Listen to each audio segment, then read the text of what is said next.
What's up, everybody? Good morning. Happy Thursday. Thirsty Thursday. Dan Kasper Show on the air on your radio dials of 105.1 FM, 790 AM. Also available online, sportstalk1051.com. Got your Google and Alexa home devices, the Sports Talk app, video feed up and rolling on YouTube, Facebook, and Twitter as well. Hopefully, if you're up and at it, big thanks for making us a part of your start here this morning. And, well, let's just get into it. What's on the game plan here this morning in the early morning hours, overnight, in case you're just waking up and maybe turning on the radio. It is trade deadline day in the NBA, and we've got another big blockbuster move. The Nets trading KD, Kevin Durant, to the Phoenix Suns. KD going out west. Nets, who were, fourth, fifth seed just a couple of nights ago in the Eastern Conference, and now they've lost KD and Kyrie Irving. Not too often do you see a team like that in a position that they were in, and now it looks like they're just kind of getting ready for the future there. But nonetheless, a move, a seismic move that I would say definitely changes the landscape easily in the Western Conference. But a little bit there in the East, too, with the Nets looking like, probably going to be falling down in the standings, I'd have to imagine. But, yeah, and then the Timberwolves getting in on the action, too, with the Lakers. Timberwolves sending D'Angelo Russell back to the Lakers. Lakers acquiring him. Lakers sending Russell Westbrook to the Utah Jazz. And then the Timberwolves getting Mike Conley. Long time. So it was a little quiet leading up to the trade deadline just a couple of days ago. Then the Kyrie Irving one happened. Kyrie going to Dallas, and then have the couple of big moves yesterday, or I should say just a few hours ago for these cases. So now the question is, because you're seeing a lot of these moves involving, Western Conference teams getting better on paper, because, the Nets sending off their two best players. Western Conference teams getting better. Should the Bucks now, with these trades, granted they're more so with the Western Conference, but do you want the Bucks to make a move by today's deadline? I know we've been asking this for a few times now, but now that the deadline is here, and now that we've had a couple of blockbuster moves out there, they have affected the Western Conference a little bit more. But do you want the Bucks? Do you think the Bucks need to make a move? Now, with the Jay Crowder thing, this might get a little bit easier for the Bucks to maybe finally acquire Jay Crowder if they still want him. Jay Crowder was a part of the deal with Kevin Durant. He was shipped over to the Nets. But the talk is, according to Adrian Wojnarowski from ESPN, that they're confident that they can trade Jay Crowder to a, quote, contender. So will that be the Bucks? Will it be somebody else? I don't know. But maybe now, if you're the Bucks, do you kind of look at, you got to get out of the East first, but do you kind of look at like, okay, Phoenix, they got KD, they're pairing up with Booker, DeAndre Ayton, Chris Paul, kind of playing for a little bit. Maybe we need another perimeter defender, another defender, and Jay Crowder kind of fits that bill a little bit, maybe. But kind of a crazy last, not even 24 hours, like last 12 hours with this blockbuster deal. So what do you think? We got the poll up on Twitter right now. If you'd like to vote on there, excuse me, on my Twitter account at DANKASPER. Otherwise, you can hit me up with a text on that Shoe Doctors bullpen line, 715-830-1912, or hit me up on Facebook or on the video stream. So we'll talk some hoops. Bucks going to be taking on the Lakers tonight, too. Going to be a late game. Obviously, being on the West Coast here a little bit. 9 o'clock tip. Coverage will begin at 8:30 on your radio dials here. Tip-off will probably be maybe a little bit past 9. So LeBron obviously coming off of his breaking the record. And, I don't know if D'Angelo Russell will be ready to go for the game tonight for the Lakers or not. But, yeah, we'll see if the Bucks make a move before the deadline tonight, before we get tonight's game too. Will they be a little bit different? We shall see. Or maybe they're just going to be a little bit more active in the buyout market, looking for those players who will be bought out and bringing on guys that way. So we'll hit that up. Excuse me. Talk some hoops. Badger hoops. Speaking of hoops, getting the victory last night against Ohio State, but wasn't easy because nothing is ever easy for this Badger hoops team. Went to OT against Penn State, but picked up the 79-74 victory. Finally, Tyler Wall maybe looking a little bit like Tyler Wall from the beginning of the season, or what we kind of were hoping to see. 16 points for him in 42 minutes of action. Not even messing around. 42 minutes. If Steven Krall wasn't in foul trouble, he probably would have been up there in minutes too. But of all the starters, he had 24 minutes. Everybody else, Tyler Wall, 42. Connor, 34. Chucky, 40. We talked about, the bench being short. Max, don't forget about Max, had 38 minutes. Gilmore came off the bench, 24 minutes. Jordan Davis finally having a decent game, 18 minutes coming off the bench, put up 8 points, 5 rebounds. You're like, oh, that's not a whole lot impressive. Well, considering what he has been doing lately and what the bench production has been like for the Badgers lately, that's semi-decent there. But Badgers shooting 52.8% from the field, including 45.8% from three. So Badgers improving to 14-9 overall on the season. And, I know Penn State was kind of with the Badgers in the conference standings and such, but Penn State's been a really good team at home this year. They're now 11-2.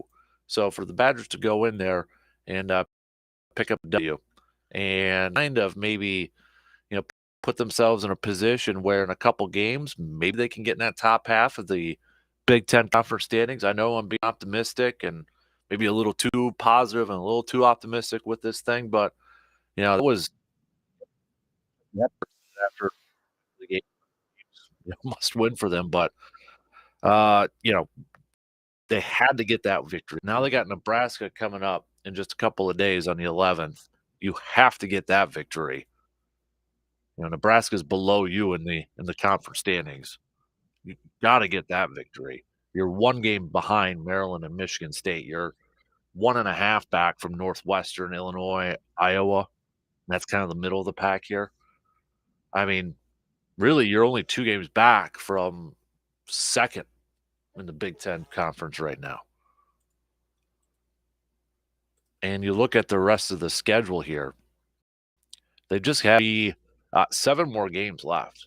Nebraska, Michigan, Rutgers, Iowa, Michigan, Purdue, and Minnesota. Got to beat Nebraska. You should beat Michigan. Michigan's right around you. I mean, they're 8-5 in conference play, but you play them twice. That's an opportunity to maybe climb up in that standings a little bit. Same with Rutgers, Iowa, Purdue. Good luck. I'll count. Yeah. Good luck with that one. Minnesota, you have to win at the end of the year. So that's an optimistic approach. I understand. That's definitely an optimistic approach. But given how the Big Ten conference is shaping up this year outside of Purdue, won't take that long actually for Wisconsin to maybe climb up there a little bit and get a good seed in the conference tournament. Maybe get a win or 2 in there and solidify their spot in the big dance. Then we'll see what happens after that. But yeah, nonetheless, got to win some of these games coming up here. Just 7 more left in the regular season. So we'll talk a little bit about that. We're going to talk a little bit more football coming up later on as Super Bowl week continues. Radio Row going on there. If you haven't made your Super Bowl picks yet, you can hit us up with a quick text on the Shoe Doctors bullpen line, 715-830-1912. So you can, if you haven't made your picks, we'll put it up on the big board here in the studio. Keep track of everything. So far, the majority of picks have been going towards the Philadelphia Eagles. So also on the docket here, we'll do a little receiver defer coming up for about, we might have to adjust a little bit because Blue Gold Athletic Director Dan Schumacher is going to be stopping by at 7:45. So we'll do a little receiver defer maybe in the 8 o'clock hour. Maybe we'll move it up to about 7:20 or something like that. We'll see how the conversations go. Got a little Thirsty Thursday. If you want to do some virtual shout outs, you can do so. If you got a little fired up, what's got you fired up here this morning? No outdoor tidbits with Jake. He's taking care of the fam. Sounds like the fam's a little bit under the weather, so he's the one taking care of the youngsters and the wife and such. So hopefully they'll be okay, and Jake will be back on next week with us here. But don't forget, you can always text over your questions for Jake, our conservation warden buddy, and we'll send those over to him. And then next time he's up next week, we'll definitely make sure to get those questions to him. We'll even throw a little baseball talk in here as we're inching a little bit closer and closer to pitchers and catchers reporting. Less than a week away now. We'll get to that. And then, obviously we've got spring training games starting at the end of the month here. And it's going to be on these radio dials here. So the 25th is going to be your first spring training game. Brewers taking on Dodgers. It's, believe it or not, we're not that far off. It's happening. So we're going to throw a little baseball talk into this thing too as we inch a little bit closer and closer. But let's get the opening drive started here in just a couple of minutes. We're going to open up things here, talk a little hoops. Bucks taking on the Lakers today. Trade deadline is today too, after the seismic, world-altering moves that happened just a few hours ago overnight. Do you think the Bucks have to counter, or do you want to see the Bucks kind of stand pat with this team right now? You can make the case they are the hottest team in the NBA with their winning streak at 8 wins in a row. But do you think that they need to maybe counter some of the moves that were made in the last 12, 24 hours and such? Or do you think they're good enough to win another championship? Your thoughts? We got that poll up on Twitter for you to vote on. If you don't have Twitter, you can hit us up with a text or Facebook or email or whatever floats your boat here this morning. So let's take that first break. And then coming up on the opening drive, we'll talk a little hoops. Bucks Lakers late tonight, 9 p.m. Trade deadline this afternoon. We'll hit it all up after these quick words.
How do you take a coffee?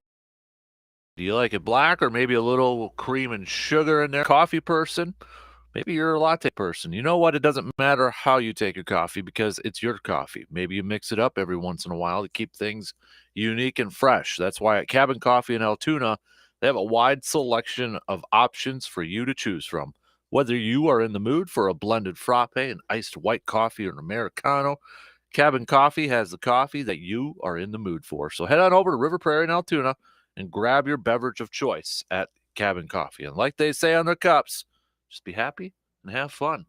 I ask, what are you doing in the dark over there, you weirdo? It's my Aaron Rodgers experience. Oh, yeah, okay. I'm going to meditate here for a while Yeah. and see whether or not I should retire or what I should do here. I don't know, but hey, so far I'm not real inspired to do anything. I was going to say, I'm like, you're kind of creeping me out because I can see the outline of you behind the screen. So I got to go turn the lights on.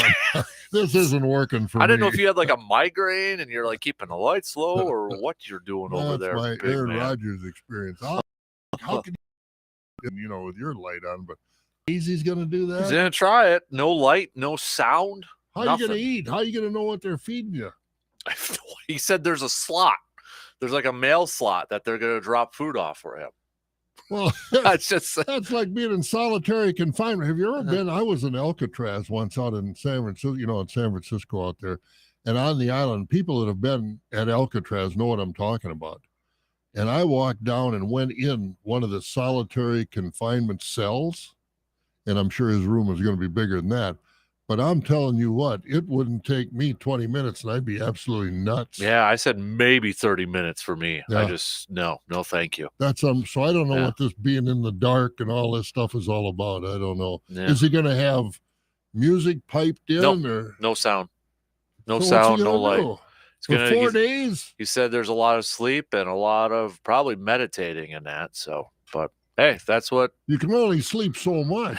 If that's what helps him, more power to him, I guess. But that's not for me. So, boy, I'll tell you, it just adds to his legend of what his personality is all about. Mm-hmm. But hey, more power to him if he can do that. So, be interesting to see what he comes up with. Yep, no doubt about it. So, all right, you go turn the lights on. You're freaking me out, man. Okay. You're I can see like your hair that's creeping me out a little bit. Let's talk some hoops to open up this thing this morning on the opening drive. Trade deadline today for the NBA. Our quick update on our poll question here. 58.3% of you, the Twitter poll is kind of hopping right now. 58.3% of you saying, yes, the Bucks need to make a move before the trade deadline today. In case you're just joining us, if you didn't hear about the blockbuster moves made just a few hours ago, Kevin Durant shipped off to the Phoenix Suns. D'Angelo Russell. Out of the East? Yep. D'Angelo Russell moving on from the Minnesota Timberwolves. He is going back to the Lakers. Lakers sending Russell Westbrook to the Utah Jazz. The Timberwolves are getting Mike Conley. Yes, he's still in the league as their new point guard over there. So obviously a lot of these moves affect Western Conference teams. But if you're kind of maybe looking at potential NBA Finals, matchups or anything like that, do you think the Bucks need to make a move beforehand? Well, at least those of you voting on Twitter, majority of you saying yes so far. If anybody's wondering, because Jay Crowder has been the name that's been attached with the Bucks since before the season began. He was a part of the package that for KD, but according to Adrian Wojnarowski from ESPN, the Nets are confident that they can trade Jay Crowder to a contender before today's deadline. Maybe that makes it a little bit more easier for the Bucks to acquire Jay Crowder. Now, since it's obvious that the Nets are giving up on their season, even though they're in the 5th spot right now in the Eastern Conference, but they're unloading players and accumulating draft picks and cap space and all that fun stuff. Where's KD going again? Phoenix, going to the Suns. With Booker and Chris Paul already? DeAndre Ayton's over there too. Yeah. So, yep, going over to Phoenix. And obviously Kyrie the other day going to Dallas. So not often do you see a team when they were like the 4th seed in the Eastern Conference and they were going on that crazy win streak just a while ago, and now that's just completely rebuild after this. Not often do you see that. Well, that's the personalities Yep. of these players nowadays. Kyrie is very, well, let's use the word fragile mentally, as far as, some of the things with what he's tweeted and his COVID stance and some of these other things. And, it's a free country, think any way you want. But some of these guys, their personalities are a little hard to deal with. And I would think, as management is concerned, enough is enough. But as far as the Bucks are concerned, Jay Crowder would be a nice addition, but what do you give up to get him? I think the Bucks have gotten, it wasn't a trade, obviously, but slowly but surely getting Chris Middleton back, and he's making a difference. I think that's a real bonus for the Bucks that they didn't have at the start of the year, and now they've got him, and they're well into the season. He's getting better all the time as far as his play on the floor and as far as his health. I think as he goes forward, it sounds like Budenholzer is really, managing his minutes to keep him healthy. I think that could be considered a move by the Bucks. It's strengthening them, even though Middleton obviously has been on the roster a long time, but coming back now as he has and performing as well as he has off the bench, I think that's a bonus for the Bucks. So I just hope they don't, because they've got, as you said, the longest winning streak going on right now. So the chemistry of the Bucks is working. So how much do you change it? It's a tough decision to make. Yeah, and then remember too, Bobby Portis is out, but he's going to be coming back here soon too, and they're winning these games without essentially their sixth man. Although Chris Middleton's kind of their sixth man right now, but you get the point there. So that's the thing is like who do you move on from, and at what point are you concerned about affecting chemistry or anything like that? Grayson Allen's always been a name attached to it, but he's your 3-point shooter right now, so I don't know if I necessarily want to move on from Grayson Allen. No, unless get another 3-point shooter. But right now, I mean, I'm good keeping Grayson Allen. So am I, and I don't know what they'd want for Jay Crowder to give up. Would they want, I don't know, Brooks Lopez and Grayson Allen or Bobby Portis? I don't know what anybody'd want, but I think you got to be careful of upsetting the apple cart as far as the way this team works. Obviously, Giannis is the leader, and everybody likes playing with Giannis. And, he's a distributor. He scores a lot, but he distributes a lot as well. So I hope they don't, make a move that they're going to be sorry for. Yeah, and I know some of the reports out there when they were trying to get this deal done with Phoenix for the longest time, one of the packages out there was George Hill and Jordan Nora and a couple of second-round picks, but apparently Phoenix wanted a forward in return that was like a Jay Crowder, but obviously that wasn't the case. That deal didn't get done, so maybe it'll be a little bit different with the Nets, who are in a clear, obvious rebuild situation. But maybe they'd want draft choices more than players right now, and I don't know as far as draft choices what Jay Crowder is worth, but and how valuable are second round draft choices? I mean, you go back to Malcolm Brogdon, and he was a second round draft choice, became rookie of the year, but you look at how many second round draft choices are influential in the NBA rather. So you wonder if they're rebuilding, if draft choices, but I don't think Jay Crowder is worth the number one, even though it's going to be way down because of where the Bucks are.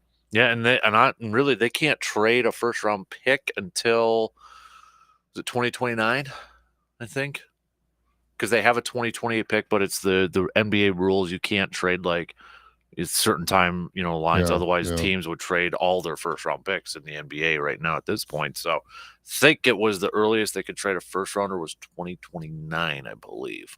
Which, I mean, what the Nets got in return for KD with Phoenix, they got like 3 or 4 first round picks already with that deal too. So and there was one protected first round pick. That might have been the Lakers one with the Timberwolves and such. But regardless, I mean, the NBA is completely different in terms of the NFL when it comes to first round picks. They just shell them out for future ones and all that stuff. They don't care. And I draft picks in the NBA aren't that meaningful after you get past the first. Unless you got a LeBron that is coming, down the pipeline or something, like a for sure thing. But when was the last for sure thing?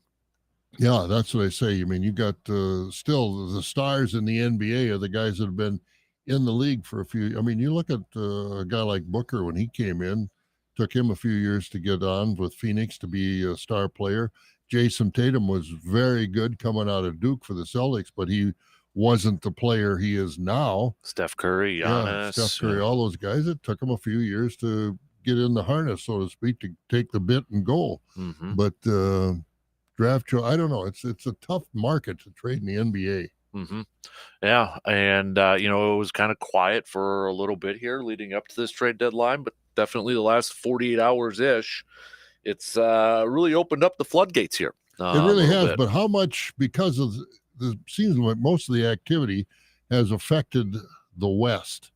So are the Bucks really under a lot of pressure to try and do some? Boston hasn't really. Mm-hmm. There was talk about some of the trades. Boston might trade Brown. Yeah, and he just got hurt. Yeah, and so he's not. I don't think he's going to go anyplace. You don't want to trade for a guy that's hurt because you never know what that might lead to. So I don't think there's going to be a lot of the Nets. They didn't improve themselves, like you said. They got rid of everybody to build for the future. Mm-hmm. Yeah. At least the nice thing with the Celtics, guy who replaces Jaylen Brown is Malcolm Brogdon. So they got a little depth right there. That's not a bad guy to replace her. But you look at the standings right now in the NBA.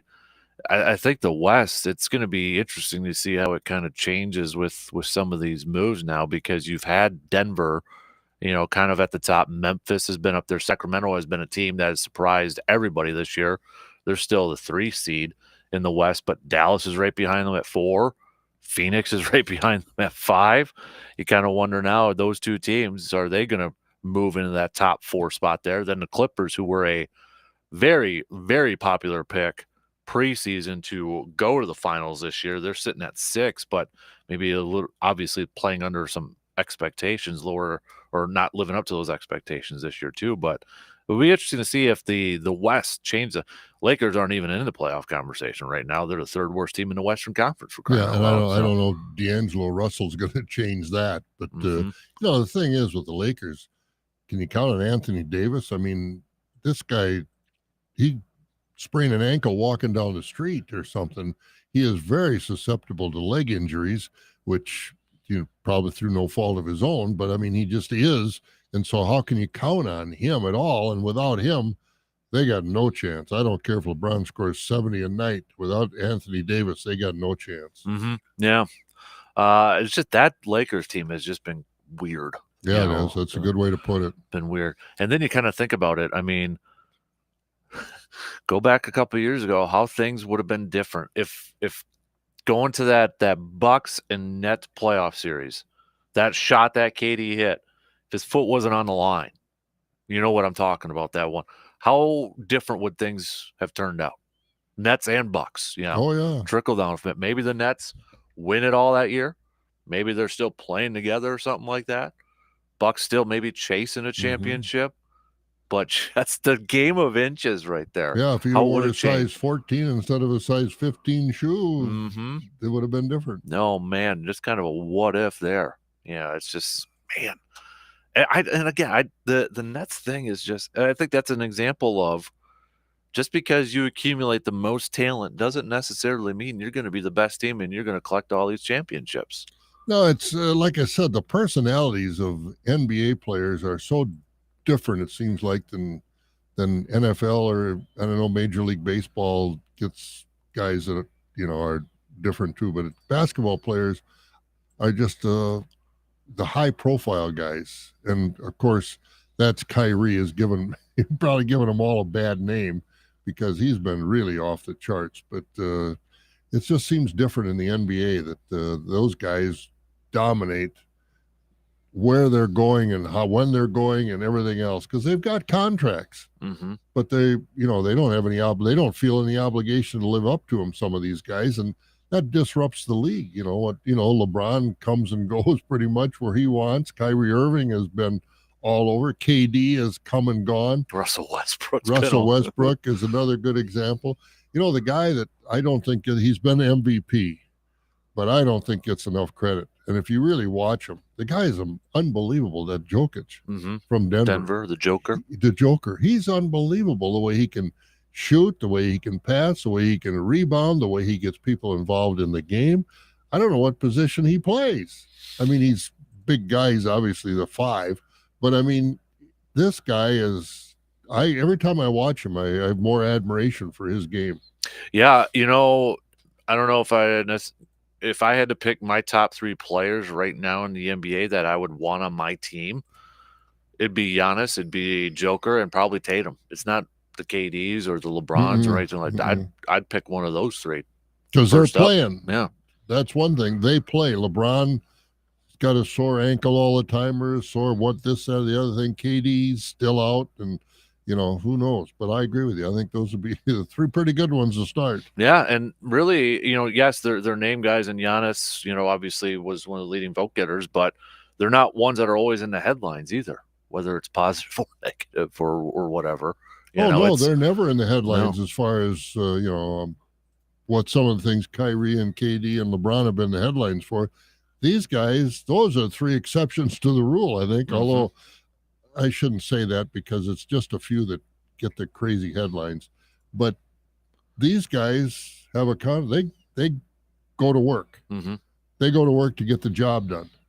And those 3 guys, like you said, blue collar. Yeah. Kind of like blue collar They're players. blue collar workers, and they know what their job is, and boy, they do it well. They do it on a regular basis. And that's why I was kind of talking to somebody last night, I don't know. It was because everybody's talking about the LeBron and Jordan comparisons now again because of LeBron breaking the scoring record and such. And, everybody's coming up with your top 5 all-time starting lineup or anything like that. And I kind of was like talking to somebody and like, what about if you did an overall team? Like the world depended on this NBA team to save it against an alien. Yeah, it's like a Space Jam, sort of thing. Oh, yeah. But you could pick any player from any era in their prime. And I won't pick KD on mine because I want a guy who's unselfish, a killer, a guy that's going to, you can trust to go out there. Like I had Bill Russell on mine. I had some older school guys, obviously Jordan and LeBron and Larry Bird and that, but I didn't have KD on mine. No, because he's not ready to go to battle. Right. Yeah. If I want my life is counted on a player or a team, KD's a fantastic talent, but I don't know if I'd want him on my team. Yeah. No, you don't know if you'd have your back because time to go to battle and he's got a sore ankle or something. And these other guys that you mentioned, they fight through those things. And it just seems like KD's kind of soft. I had great player, but kind of soft. Kareem was on mine, Kobe, those type of guys. Yep. On my roster. So and then you got to have a little 3-point shooting with Steph Curry there in the corner. Yeah, not bad. Or what, Klay Thompson had a dozen the other night, 12 3-pointers. And yeah, there's it's the talent that these guys have is unbelievable because you and I both played the game, obviously not at that level or anywhere close to that level. And when you've played the game, you kind of know what goes into it. And for those guys to be able to do what they do, it's unreal.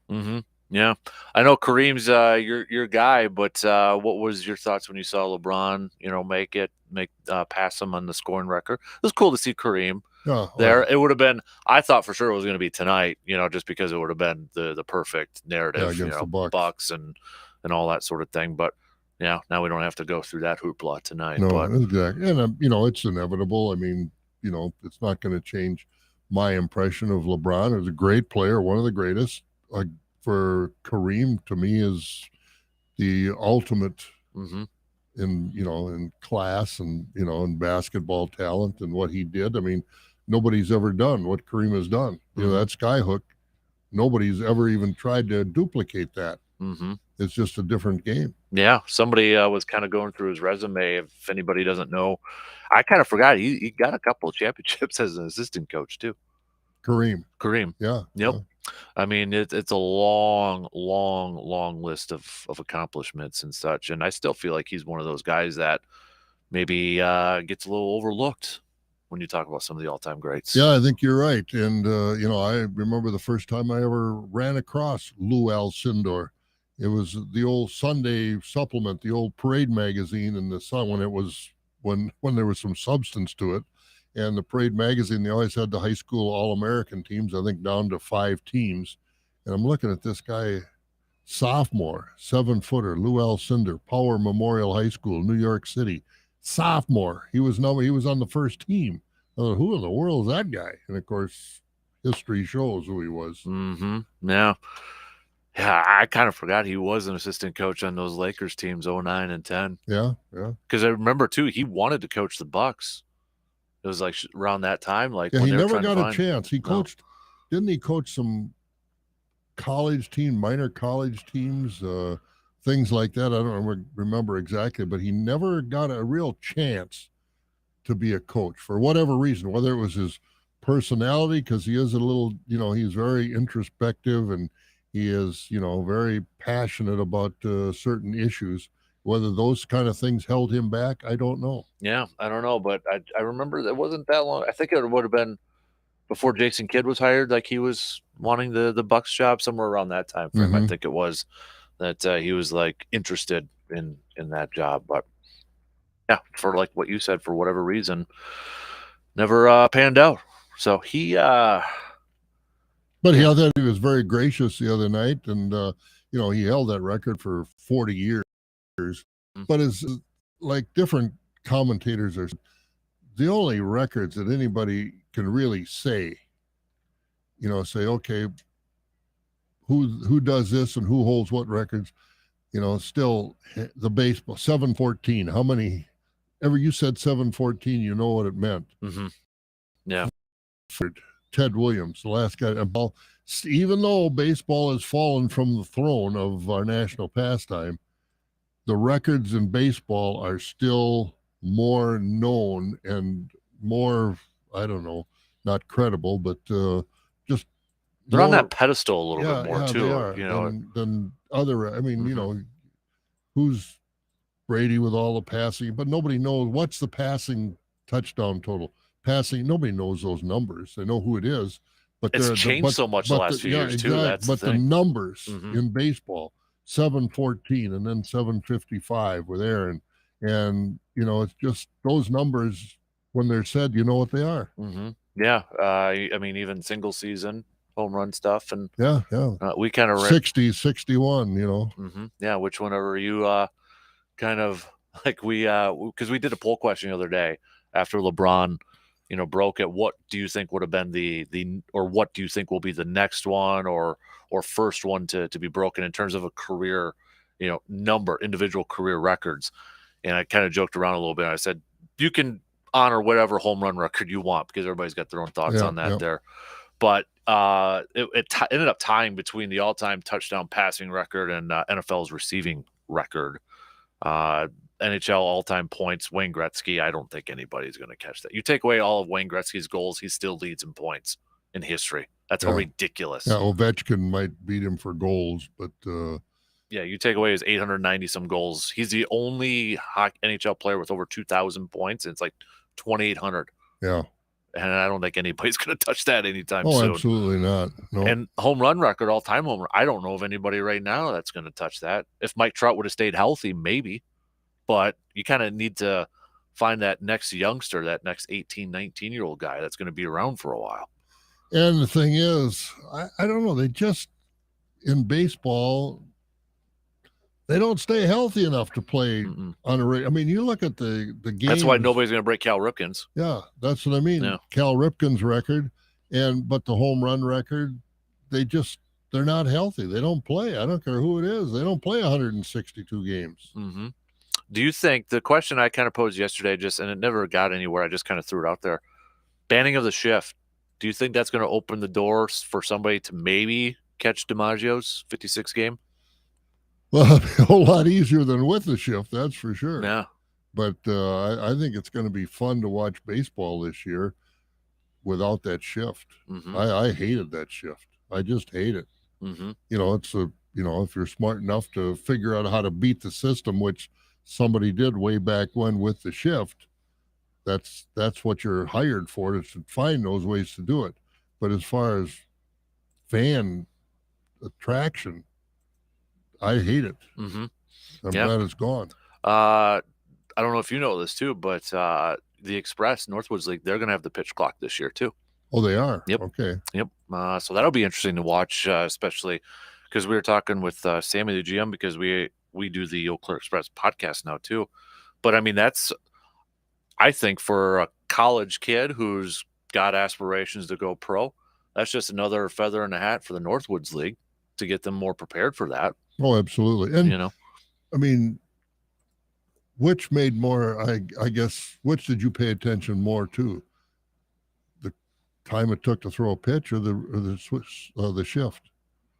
I mean, this pitch count. Yeah, I can understand the timing, the pitch count. Yeah, didn't make any difference to me. Mm-hmm. Yeah, and I think I agree with Craig Counsell when he first talked about it. I think it was during winter meetings. It's going to affect hitters more than pitchers.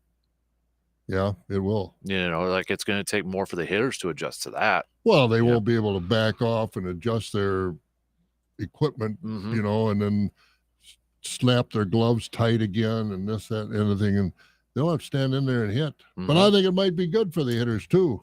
Yeah. Because I just think that I don't blame the pitchers as much as I do the hitters stepping out. I mean, what's his name? Brawny did it all the time. Yeah, Ryan Braun. Thank you. Yep. All out of sight, out of mind.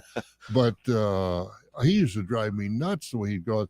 He'd adjust his gloves, then he'd lift his arms up with his bat over his head. Take a deep breath. Then get in there and then hold his right hand out to the umpire. I'm not ready yet. Bull roar, get in the batter's box here. Dig in. Exactly. Yep.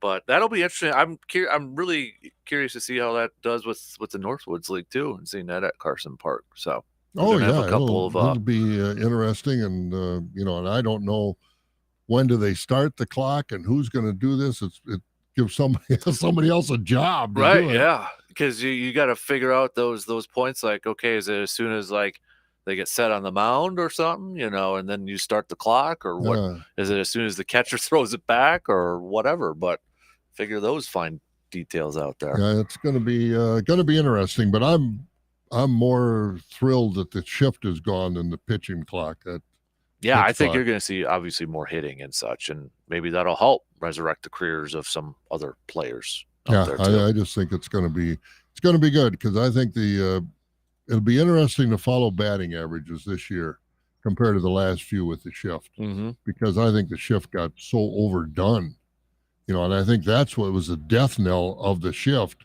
was the fact that it just got so overdone. It really did. And maybe we'll see more stolen bases. Yep, I hope. More aggressive base running on there. I hope so. Kind of going back a little bit to what, I grew up, and I'm sure, you did too. Oh, yeah. Seeing that type of. Well, you saw, all these guys. Ricky Henderson. Lou Brock and Ricky Henderson and just so many that could steal bases. Maury Wills, I'll go way back to Maury Wills. You don't see it. Yeah. The game is station to station. Get on base and hit a home run. So, at the same time too, you'd think more bunting, possibly. It's more small ball that way. Well, if you didn't have more bunting when they had the shift on, to go the other way. When the third baseman was there, the shortstop was the only guy on that side of the infield, and they weren't near the line, and you didn't see more bunting at that point. I don't know if that'll bring about more bunting or not, because a guy like so Rod Carew, he could have hit 1,000 because he could, he and Tony Gwynn, those guys could direct the ball all over the field the way they could hit. But if they put a shift on Rod Carew, he'd have won 4 for 4 with 4 bunt singles every game. Yeah. Oh, it's going to be different this year, that's for sure. Yeah, and hopefully it'll be fun. Hopefully the Brewers will take advantage of all this. I'm not real sure how strong this squad is offensively, but maybe the shift will help them a little bit. Yep. All right, we got to take a quick break here. Went a little long, but that's okay. We'll do that. Might only have a minute till the top of the hour, but then we'll do a little receiver defer a little bit earlier on this morning too.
Quick update on our poll question. After a crazy couple days in the NBA trade deadline today, should the Bucks make a move before the deadline? 65% of you, it's going up for yes. 65% of you saying yes, you want the Bucks to make a move.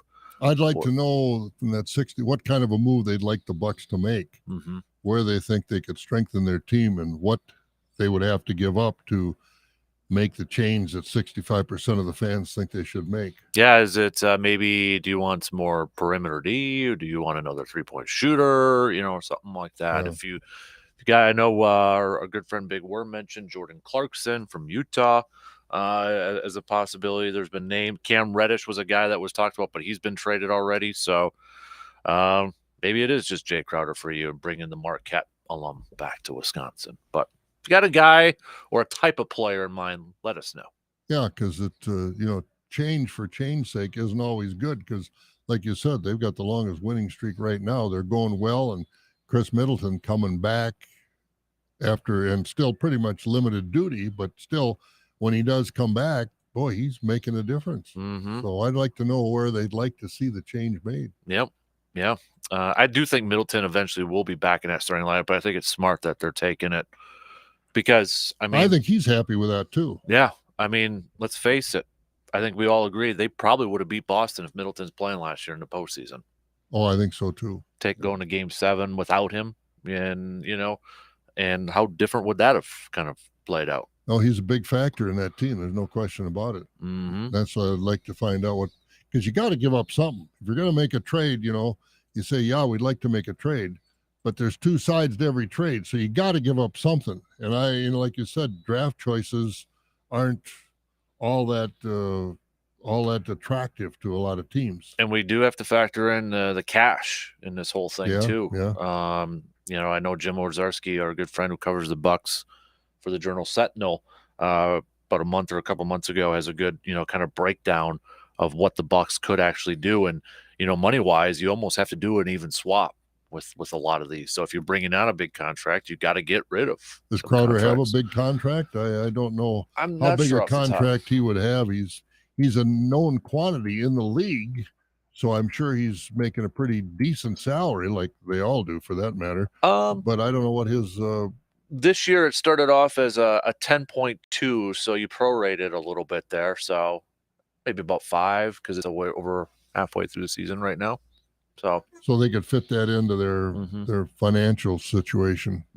Yep. And again, it might just be where the Bucks are a little bit more active in that buyout market, which always happens after the trade deadline. Veterans get bought out and they're free to sign anywhere. Maybe that is Jay Crowder. Maybe he will be bought out. Be interesting to see. Yep. All right. 1 hour in already this morning.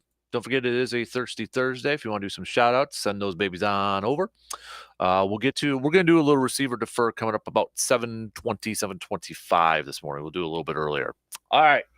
Quick news updates. We'll be back in just a couple minutes.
That's the first you probably heard. That's our third grade class that Yeah, did that's the that first song. I've heard that one. That's good. Mr. Waller's third grade class did that Good. for a project. So Good deal.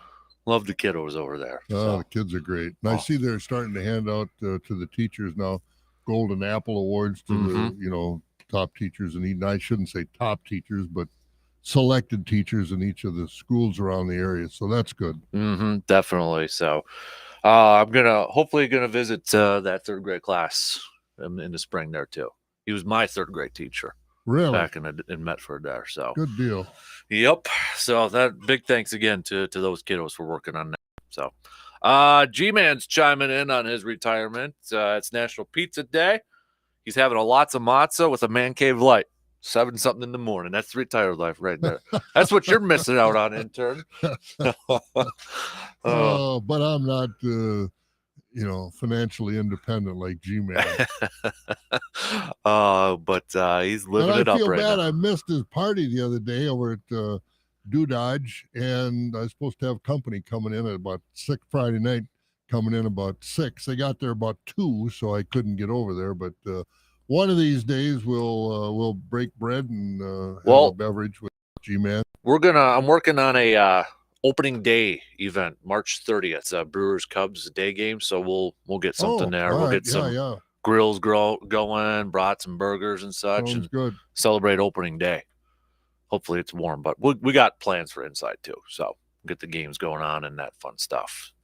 Can't believe it's a little over a month already. Yeah, it is. I'm jacked up. I don't know why. I'm in a really baseball mood right now. And you think about the opening day of each of the major sports, and while baseball isn't our national pastime like it used to be, I think people still get more focused on opening day of baseball than any other sport. Yep. At least I do, and I think people just do as general. Yeah, I know the NFL makes it a big deal, opening weekend and all that sort of stuff, but it's still a baseball thing. It is. It's still a baseball thing, and it might only last a day for some people, but you know what? I still get jacked up for it. So maybe find out if that group. Remember? Oh, I don't know. It was 3, 4, 5 years ago. Now time goes so fast. That a group from Hutchinson Technology. Oh, that's right. Yep. They worked, and then they grow as a group, and then time off. They work. I don't know how their schedules work, and then they get like 3, 4 days off in a row or whatever. And they get down there, and they invited us down, and John Murphy and I, and somebody else. We were going down for a game, and they said, "Well, stop by." Man, oh man, what a spread they have out in the parking lot. So I don't know if they still do that, but if they do, let us know. I'll come down and help you eat your spread, because there's no way they can eat all the stuff they take down there. It's a feast. We might have just a little bit of a tease. We might have a bus going for the Brewers home opener. So oh, good. Keep that in the back of your mind, right? That's April 3rd, I believe, off the top of my head. So, and there's going to be a game, and it's going to be comfortable to watch it. And you know who they play? The Mets. So do they really? That'll be a good matchup there. Well. Big time matchup. So, All right, let's do some sports nuggets of the day brought to you by Yancey Associates. Let's go 1895 in Massachusetts. W.G. Morgan invented the game of volleyball. We got 1895, again, the first college basketball game was played as Minnesota State School of Agriculture, Bob's alma mater, defeated the Porkers of Hamlin College 9-3. There you go. I love that. I love old school stuff like that. Let's go with Dwight F. Davis in 1900 put up a new tennis trophy to go to the winner in matches against England. The trophy was a silver cup that weighed a cool 36 pounds. We know that as the Davis Cup. So we've got, what else we got? 1932, America entered the 2-man bobsled competition for the first time at the Olympic Winter Games held in Lake Placid, New York, and they did win the gold medal. Just nosed out Jamaica. Cool runnings, man. Remember that? Shout out John Candy. 1960, a verbal agreement was reached between representatives of the American and National Football Leagues. Both agreed not to tamper with player contracts. Kevin Johnson, 1989, since we were talking some Suns, ended an NBA free throw streak of 57 games. some people need still to learn how to shoot free throws. Badgers. Yeah, you got that right. We got. Although they did win last night in overtime. Yeah, we're going to get to that here in a second. As did the Blue Goals win in overtime. Mm-hmm. 2009, Alex Rodriguez admitted that he had taken banned substances from 2001 to 2003. Those are just some of your sports nuggets for this morning, brought to you by Yancey Associates. You mentioned Badger Hoops. They did get the victory in OT against Penn State. A game that Badgers obviously needed, and they still need a few more to climb into this thing. Thankfully, with the Big Ten Conference, besides Purdue, everybody's kind of in the one little grouping here because Badgers. Indiana's coming on now. Mm-hmm. Badgers are just 2 back from second place in the Big Ten Conference standings right now.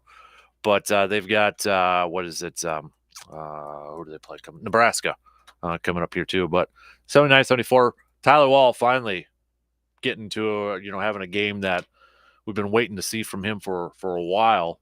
Chucky Hepburn did lead the Badgers in scoring with 19 there, but Tyler Wall in 42 minutes of action, putting up 16 points, 8 assists, 6 rebounds, easily his best game in a long time for the guy that I think we all was expecting or think he's going to be the main guy this year. But it's been a little stretch. It's been a disappointing season. Chucky Hepburn, Tyler Wall is the best player on the team. And you look at good college team, he's maybe on another team, 3rd or 4th option. Mm-hmm. This team is definitely lacking talent this year. Chucky Hepburn as a point guard wouldn't get playing time on most teams. There's a definite lack of talent. Greg Gard has got to be on alert that he's got to turn things around. Obviously, I don't think anything's going to happen to Greg Gard. He just won the Big Ten championship last year. So he's got a little rope to swing by for a while. But he can't let this go on. This team definitely has a lack of talent. When you can't shoot free throws, you can't make layups. The Northwestern game here the other day, that was an abomination. Mm-hmm. Lose twice to Northwestern in one season. It doesn't have. It's 95-96. You can't do that. No, nope. Can't do that. He's got to go into the transfer portal, or he and Paul Chris are going to be able to open a coffee shop together pretty soon. He's got to be on alert that you got to improve the talent level on this team. And that's kind of something that a lot of Badger fans have been wondering here a little bit with what McIntosh did with the football program and, Paul Chris and such. Could that be the next one? I know there's, talk about men's hockey. That program is a little bit down right now too. They got a lot of recruits coming in, so maybe they, Tony Granato gets another year or such. But it is interesting because you look at what this football program has done in the last couple months, not only just with Luke Fickell and the coaching staff, but they're I will say they are like a 2023 football program, if that makes sense. They're going into Times Square and putting up billboards for their recruits. They're bringing a little bit more of that swagger that I think you need in a college football program in 2023. Maybe that's what this basketball team needs. Yeah, you do. And you talk hockey and basketball, but they're on 2 different planes as far as public recognition, as far as money. Exactly. You're playing at the Kohl Center, but basketball is the high-profile sport compared to hockey. And, hockey was on the rise there, and all of a sudden, the last few years, it just has not been. And that's got to change, too, or Granato will be out. But I think he'll be gone before Greg Gard, if either one of them go. I don't know what's going to happen. Mm-hmm. But Greg Gard is, he's no dummy. He's got to be aware of the fact that he doesn't have a lot of talent on this team. Mm-hmm. He's a good coach. I think he's a good coach. He's got to be a better recruiter. He was a better recruiter when he was an assistant coach. I don't know what it was, aren't getting the job done on the recruiting trail or what the problem is, but he's got to go into the portal. He's got to go into the portal and get some talent for next year, because you look at Esigian is the only offensive player on that team. Tyler Wall and Chucky Hepburn are not. So inconsistent. Yeah, exactly. And so he's got to go in and get talent. And, I'm sure he knows that. We're not shedding any light that he does not aware of. But that's the way it is. He's just got to go get it. 3,000 kids of football, I think, was 3,000 kids were transferring the transfer portal. Basketball, it's got to be hundreds. Mm-hmm. So I think those guys are out there. You just got to go get them. Problem is, who wants to run this offense? Yeah. These kids don't want to play in that kind of an offense. And, this offense can work, but you got to look at the basket once in a while. You can't throw it around the outside. And then the last 10 seconds, think, now we got to start thinking about getting a shot. Mm-hmm. Can't do that. Yeah. No, I agree. And that's where I'll be interested to see, and we talked about it when Luke Fickell was first hired and Paul Chris was let go, and that is Chris McIntosh, I think, sent a message throughout the athletic program, and you're kind of seeing the excitement and the spotlight on what Luke Fickell and his staff has done with the football program. Even before they've set foot on a field, it's changed the narrative a little bit. It's changed expectations, I think, even before they've played it down throughout the entire athletic department. Yeah, when Chris was let go, Jimmy Leonard was given the job on an interim basis. Then he was not given the job. Fickell came in. There was a lot of talk about who's going to renew their season tickets. Everybody's frustrated. Jimmy Leonard is so loved in Wisconsin, and the way McIntosh treated him, was it right? But I got to give Fickell credit. He came in here with blinders on, and he said, this is a top-profile program. Mm-hmm. We're going to take it back to where it kind of slid a little bit the last few years, and we're going to take it back up. And McIntosh obviously has been behind him in all he's been doing, but, like you said, billboards in Times Square and really making these guys feel like they're coming to a top-notch program, and he's getting some players. I mean, what do we say? Tight end was a position of need. He's got some big tight ends. Yeah, he does. Kid from Wanakee and some other tight ends coming in. Who's that big one? He's like 6'6", 240 already, and he's a junior in high school. Yeah. He's got huge. Some kids, and he's going to have a lot of choices at quarterback. Yep. He's bringing them in, mm-hmm. And so that's what you've got to do. And I think Greg Gard sees the hand. He can't not see it down in Madison, the enthusiasm for the football program and the lackadaisical enthusiasm there is for this basketball team this year. I mean, you look behind that bench, and there are a lot of big money donors, and they don't want to be donating to a program that's finishing 10th, 12th in the Big Ten. Mm-hmm. We haven't had that, but this year they're not good. They can't shoot free throws, and they can't make layups. Mm-hmm. And you can't win that way. You just can't. Yeah. And they got one, what's the rest of the season? They still got Purdue. Good luck with that one. Yeah, good luck with that one. And so, hopefully they can, losing to Northwestern twice and some of the other games that they've lost because they can't score in the last 7-8 minutes. I know they don't have that guy, that stopper. No, and even last night you watch Chucky Hepburn dribbling the ball, then he's shooting 3 or 4 feet behind the 3-point line. That's not a point guard. Mm-hmm. Yep. Oh, we'll see though. Interesting times, but yeah, I mean, you're a season ticket holder for football. I reordered. Yeah, I mean, your excitement level with this program. I'm very excited because highest it's been in a while. Yeah, it is because with Graham Mertz, you know what his ceiling was. With these guys coming in, I don't know what their ceiling is. He's got some receivers. He's got a guy coming from USC flipped over. Yeah, and I think there's just some renewed enthusiasm in the team. I mean, Braylon Allen is really excited. Yeah. But he's going to be one of your leaders. And I think, too, if you can put a passing game in, what is that going to do for the running game? It's going to make it that much better because for the last 2 or 3 years, 4 years, with Mertz there, they put 9 guys in the box. Well, that's what Braylon tweeted a few weeks ago. He's like, looking forward to no more 8, 9 guys in the box. Yeah, exactly. So that's, exactly. And yeah, I mean, there's a lot of optimism. And, that billboard thing too, that's not just for those players who are committed to us. That's a message to other future recruits too. That's like, hey, this could be you. This is what we're doing right now. This can be you. Well, it's a message that Wisconsin is committed to being a top program in the country. Now, I don't know. I haven't heard much. It's been pretty quiet unless I've just missed it. This NIL, how much of a priority they have for, the name, image, and likeness of, what can they do for these guys to let them make some money while they're in school. I think it's kind of gotten out of hand as far, And I think that's where they're really pushing that varsity collective, because that's the Badger program there. And that was who was responsible for the billboards in Times Square and all that. But they're really pushing that right now too, to kind of help that out with the NIL stuff. So, but some of these schools, I what I've heard, I've never seen the actuality, but like the Ohio States and Michigans and the SEC schools, they've some unbelievable numbers are given some of these athletes.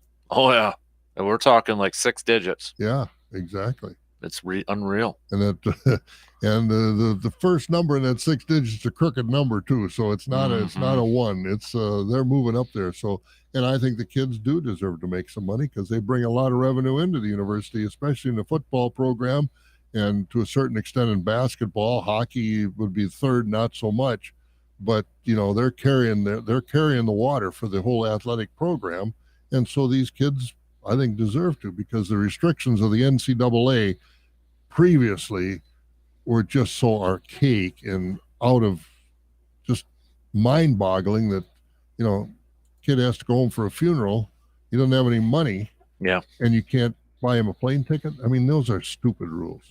I agree, totally agree. All right, let's do a little early version of receiver defer. We'll take a quick break, and then we'll hit that up. We got plenty. You got your list already? Oh, I got a good one here. Attaboy.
Speaking of podcasting, don't forget we are now your home for the Eau Claire Express podcast and the Chip with Steel podcast. You can check out episodes at our website, sportstalk1051.com, or on your favorite podcasting platforms like Spotify or an Apple and such. But we've got episodes up there Going to get another one coming up here soon with the Express.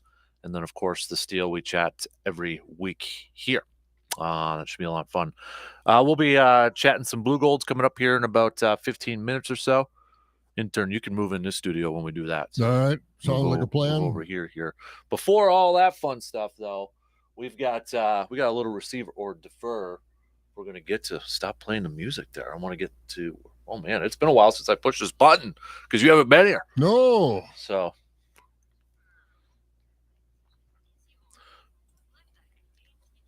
All right. I'll just go first one, easy. It was a topic we hit up a lot in the first hour. Receiver defer to the Bucks will make a move before the deadline this afternoon. I'm going to say defer. Mm-hmm. I really don't think they will. I don't think they're going to, throw the baby out with the bathwater, so to speak, just to make a move. Because one reason is because, like we talked earlier, there haven't been a lot of moves made by teams in the East outside of Brooklyn, which got worse. Mm-hmm. So I don't think there's an urgency there at all.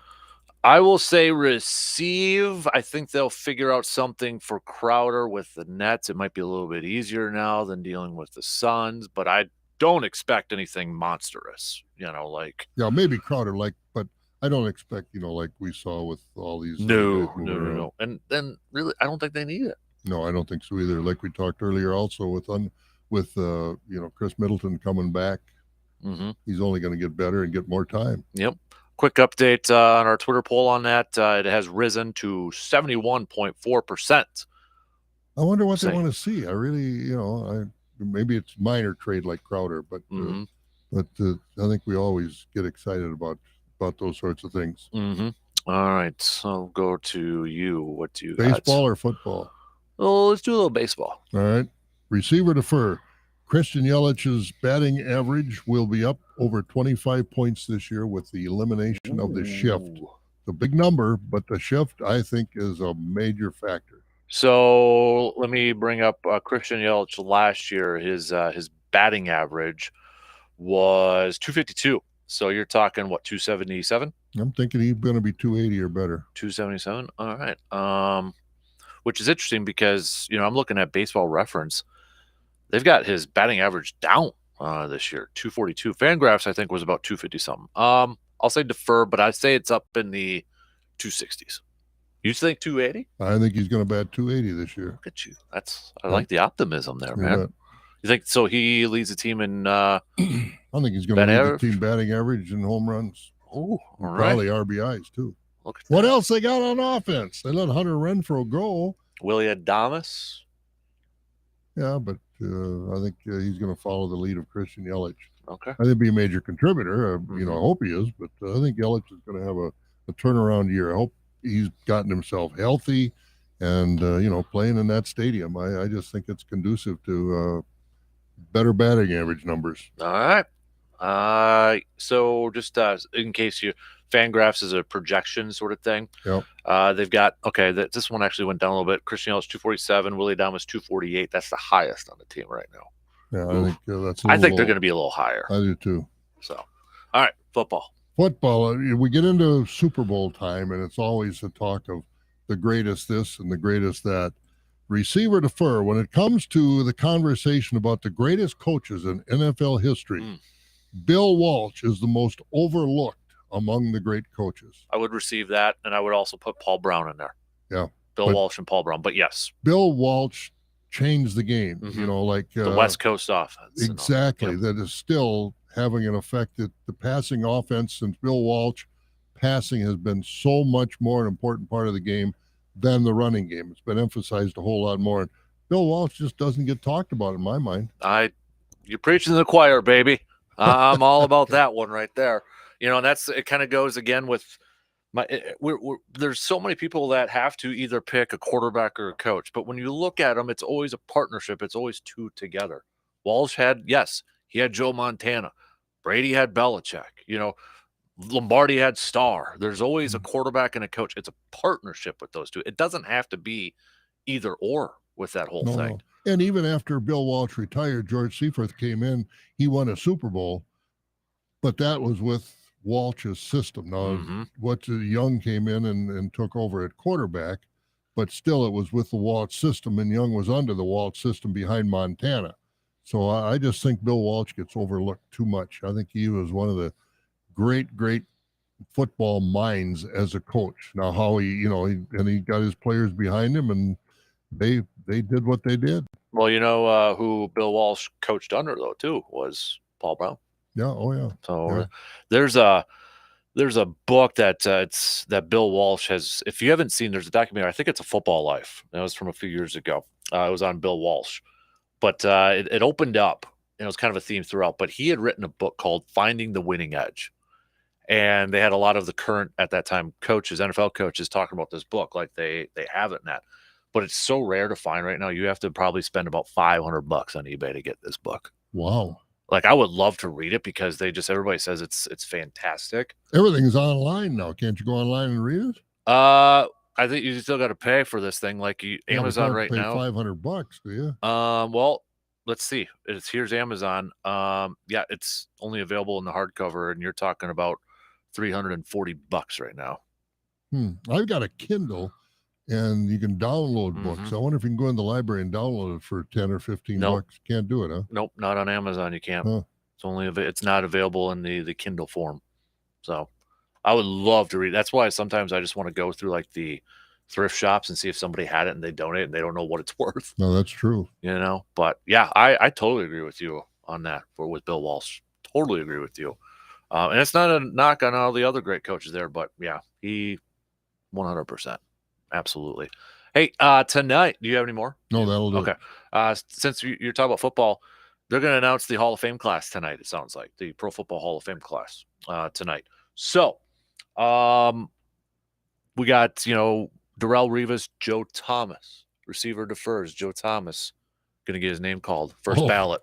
Absolutely. Yep. If he's not unanimous, then he better be taking their vote away from him. Mm-hmm. Yep. So get a Badger in there, hopefully. You think Darrelle Revis will get in there? I think so. Yeah. What about Devin Hester? He's a finalist. Could we see him get in as like a punt returner, kick returner? Well, he's got records. I think he probably deserves it. I don't know how many they can put in or how many they will put in. I think it's is it 5 or 7 off the top of my head? But, you got Jared Allen. This is when I'm feeling old, is when you got guys like this coming in.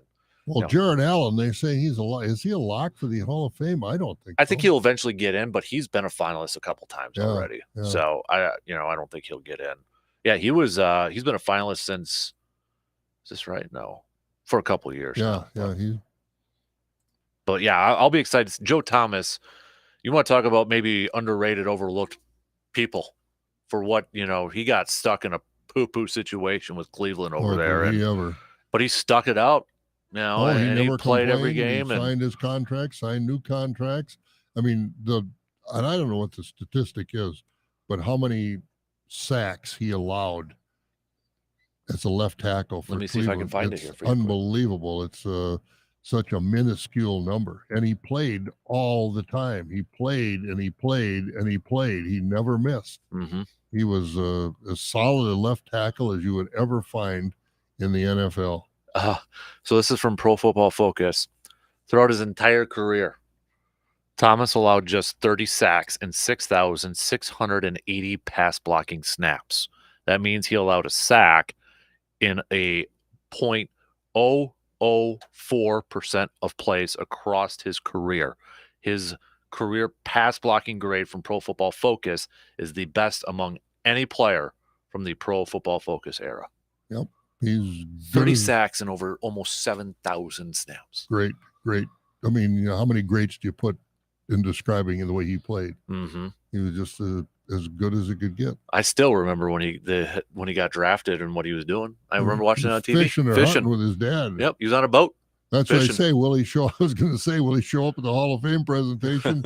If he does, I bet he doesn't have a tie on. He's because he does some of the games for NFL Network, like and he's good at it. Oh yeah, I think he's really good at it. He's very accomplished, and he's you go down to the Badger game, and he's one of the guys before the game on the screen. Barry Alvarez says when he was younger, get your tickets now, this, that, and other thing, and then Joe Thomas is walking down the tunnel talking about the greatness of Wisconsin football and the tradition.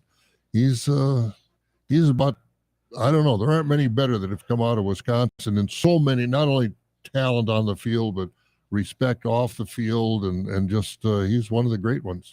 He was drafted in 2007, third overall. Do you remember the first 2 picks in that draft? No, I'd have no idea.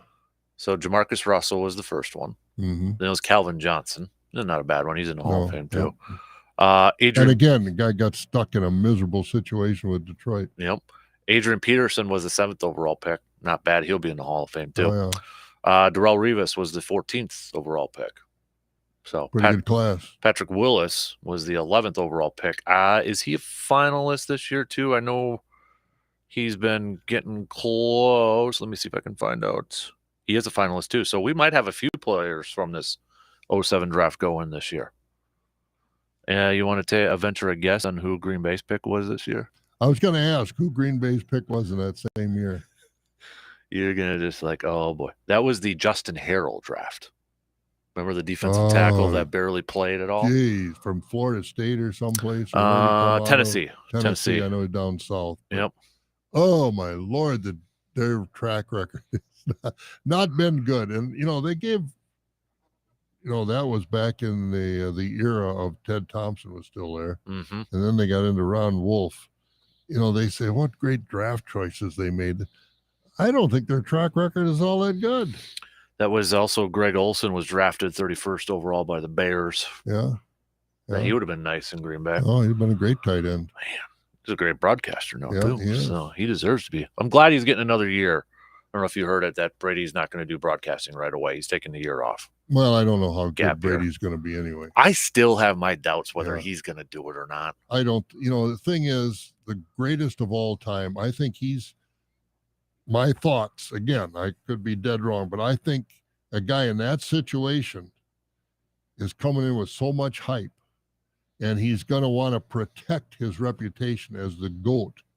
And he's not going to, I don't think he's going to be as loose as Tony Romo has been. Greg Olson, and Greg Olson, because they were very, very good NFL players, but they weren't Tom Brady. Mm-hmm. And I don't know if Tom Brady's going to be able to kind of let it all hang out, so to speak, mm-hmm. and do the call the way the fans expect to see. I just think he's going to be too guarded.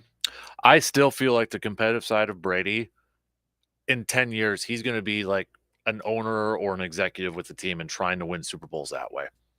He very well could be. I just feel like he's going to still try to find a way that he can somehow win rings and Super Bowls, and maybe it's the Elway route, or maybe he can become an owner or something like that. I feel like we're not done seeing him. I still can't envision him in a broadcast booth. I think he's too competitive, and he's going to want to get in a team environment where he can win rings. And I think, how long is Belichick going to coach in New England? And he and Brady and Robert Kraft were very close and are very close. Mm-hmm. So if Belichick is gone, is this a chance for Robert Kraft? And I know Kraft has got kids to take over the team, but to maybe sell Brady 10% or 20% of the team, mm-hmm. and he can come in there and help redevelop New England back into a power again after Belichick is gone. I don't think it would work if Belichick was still there. Yeah. But I don't think his days in New England are over yet. I was kind of wondering about would he get in on a partial ownership with Robert Kraft. I was kind of wondering, because they're very close. Really close there. Yeah. And Robert Kraft is still saying he wants Brady to retire as a Patriot. So maybe there is something there. There might be. You never know. Mm-hmm. Even if it's, of course, the thing is, if Belichick leaves and Brady signs a contract to end his career with the Patriots, that's restarts his clock to get into the Hall of Fame because he's an active player again. He would have to do it like this year, like the one-day sort of thing. Yeah, the one-day contract. But if he does that 2 or 3 years down the line or whenever Belichick retires, then it's 5 more years before you can get in the Hall of Fame. Mm-hmm. Yeah. All right. I think too. He just does not seem like No, I don't think. I think that's too limiting for him. I can't see him flying into a market 2 days before a game and doing these production meetings and sitting around and all that. I mean, he's too business oriented. And to interview these players, why am I asking you these questions? You should be asking me how we're going to win and how you're going to break down this team. And that, I don't think Brady is going to set the world on fire. I could be wrong as a broadcaster because I've never seen in his personality he's kind of a flat line. Mm-hmm. And I think as a broadcaster, especially a color man, you got, what made John Madden so boom, bang, bob, all that. So he was out of the box and he had a personality. And I don't think Tom Brady has that kind of, personality that's going to attract to people. Yeah, I can't see him getting maybe too excited about a big passing play or something like that. No, I don't think so either. All right, speaking of football, we'll talk a little blue gold football with Dan Schumacher. He's coming up after these quick words.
Reminder: we won't have Jake on this morning. He's at home with some sick kiddos here, so we will catch up with him next Thursday. Yeah, next Thursday for Outdoor Tidbit. So if you have any questions, for those of you who have already sent in your questions for Jake, we will hold on to those for next week.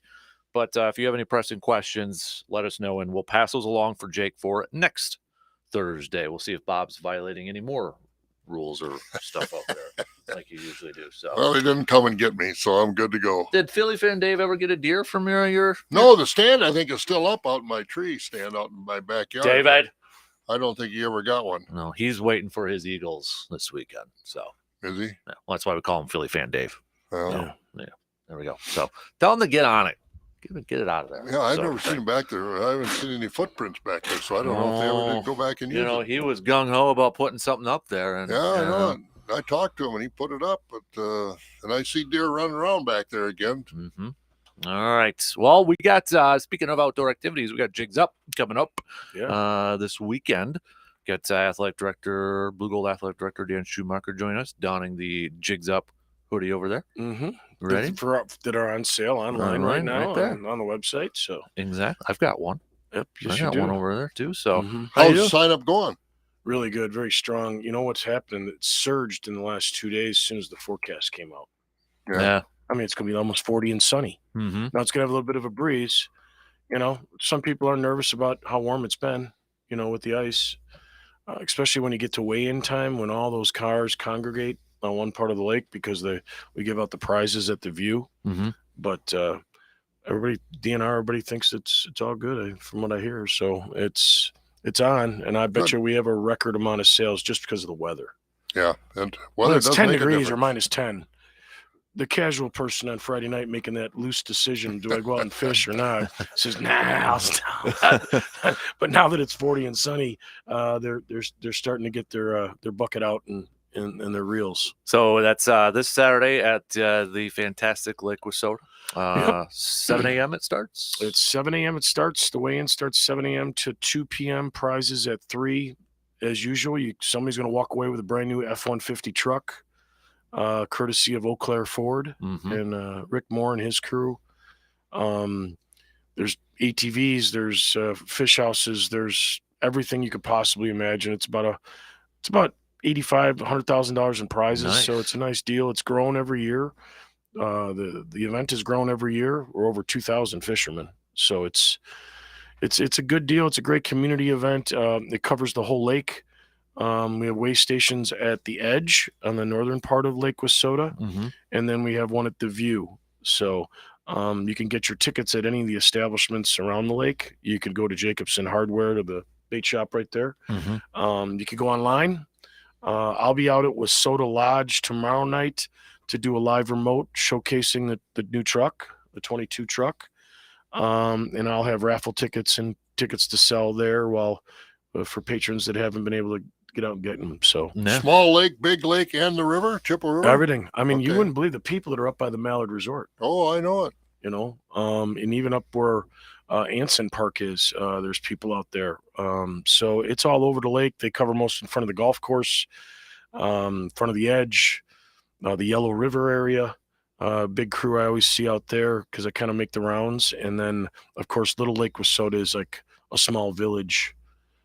It's its own town for about 4 hours, 5 hours. And they start, you know, it's fun. You could sit out the view, or you could sit out at Wissota Lodge and look out the window. And by 8 o'clock at night, it's just a steady stream of cars coming out because they're all bringing their ice houses out the night before. And it just watching it all come to life is pretty cool. Yeah, absolutely. You mentioned some locations where you can get it. The website is jigsup.org as well, that you can find some of that information. I see you're giving away a 4-wheeler on there too. Oh yeah, nice houses. So, we're not screwing around, man. Not at all. Screwing around. I love it. So, I'm going to hit up a little bit more about this, but we got some, something happened a couple days ago that you probably want to talk about here. You got a new football coach, Mr. Erickson, Coach Erickson, coming over. Yep. So family. I'm going to throw a hardball to you right away. Yeah, that's fine. At the beginning of the process, you said you wanted an offensive-minded coach. It's what I've gone for in the past. And I know you kind of talked about it in your presser that, I think it was a family member you mentioned always. Yeah, I have an uncle that was was it the Alabama one or the Nick Saban connection? Yeah, the Nick Saban connection. My uncle gave him his first job at Syracuse University when he was head football coach. So, yeah, longtime mentor. My godfather ran the Cubs for 27 years after coaching college football. Him and I talked. He's passed away now, cancer, but I was always, when I was a young AD, he would give me some advice. And I always, when I hired football coaches, it was offensive minded. But as we went through the process and looked at the resumes, it turned into a different philosophy saying, let's just hire the best person. Let's hire the best football coach, and they'll figure it out, because even if they're on offense, they know defense, and if they're on defense, they know offense. So also, the priority was that we try to utilize, we have only so many full-time positions. So I wanted the head coach to take a side of the ball to free up more positions for more stronger coaching. In this instance, most of the candidates that interviewed in the end were about being the head coach and hiring a coordinator on both sides and being part of the game planning for both sides. And so as I went through the interview process and listened to some of those answers and some of the ideas, especially the younger coaches that interviewed, went in a different direction, went with a different decision-making process. And I think we got the best coach that was part of the pool, and there was many great candidates, including sitting head coaches, coaches that have won national championships. So, Rob, the amount of references and the people that he's worked for and the way they talked about him really put me on the edge to say this is the guy that goes to the top of the pile. How much of a factor was it that he is a Wisconsin guy, Wisconsin roots? Did it factor in? Because I'm sure you've heard it. Some people are wondering, is there a coach that can stay around a little while? That's right. Over there. That's exactly right, Dan. And that was a part of the equation. Is that was a question, a hard question, talking about a hard question.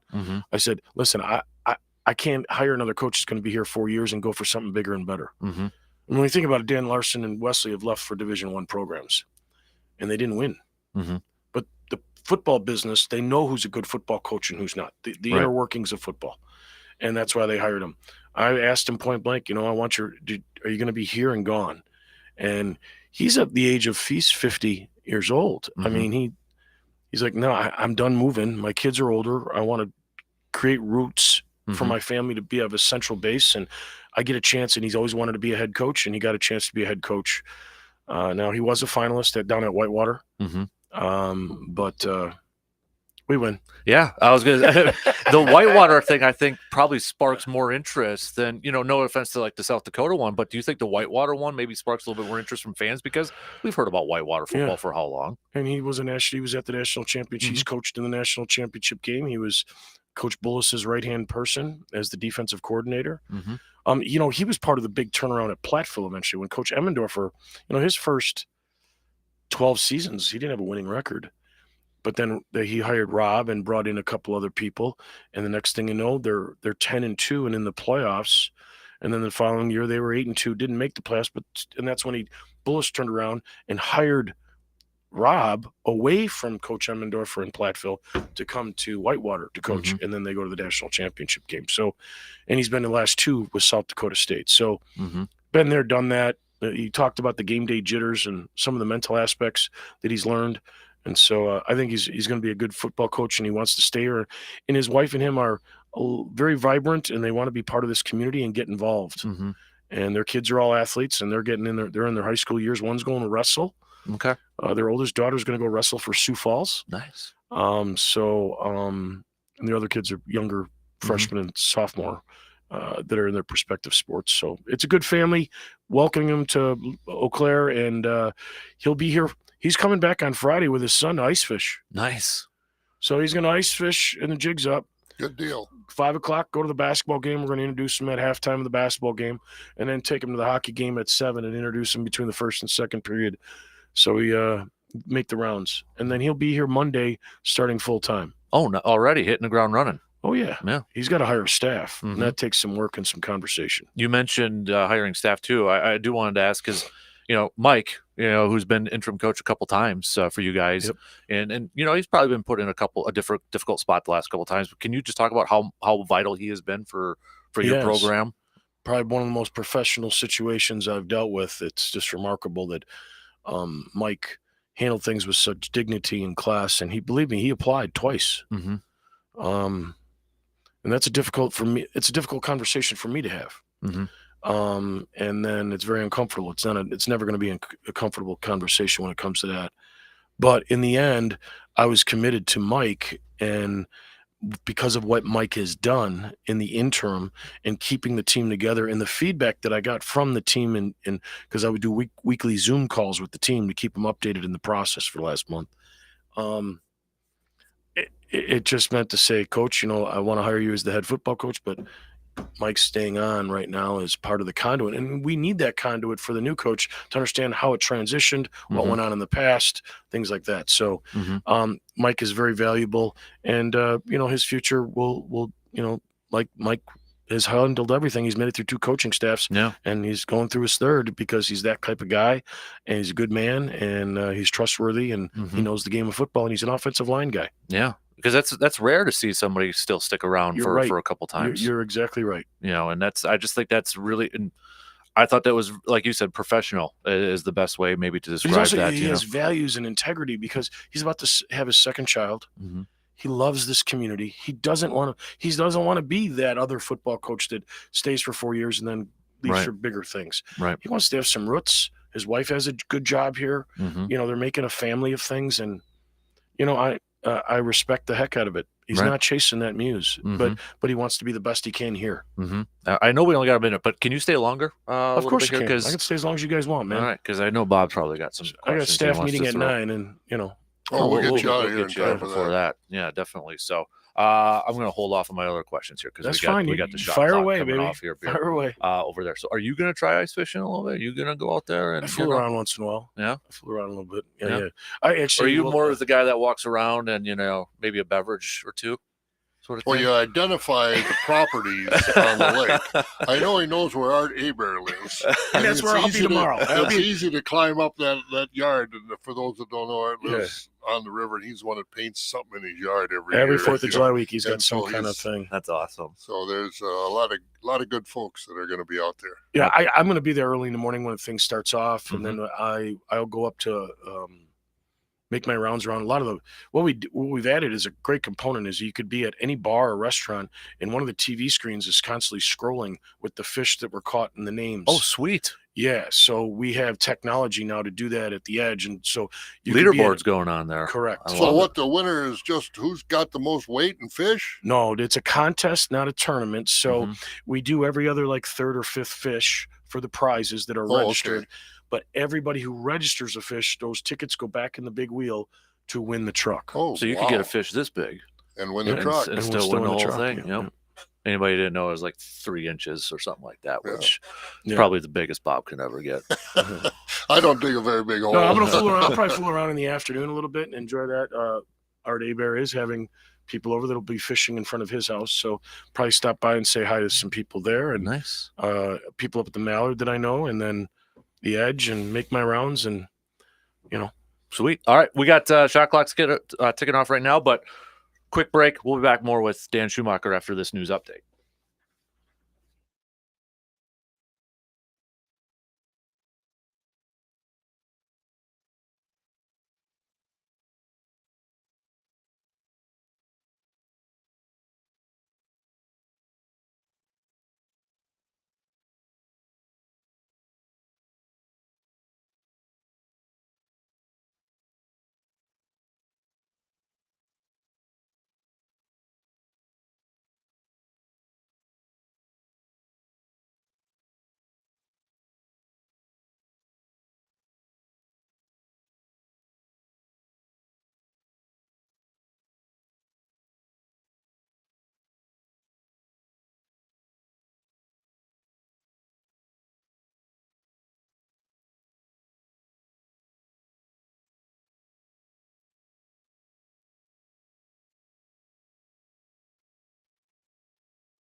All right, final hour kicking off on this Thursday morning, February 9th.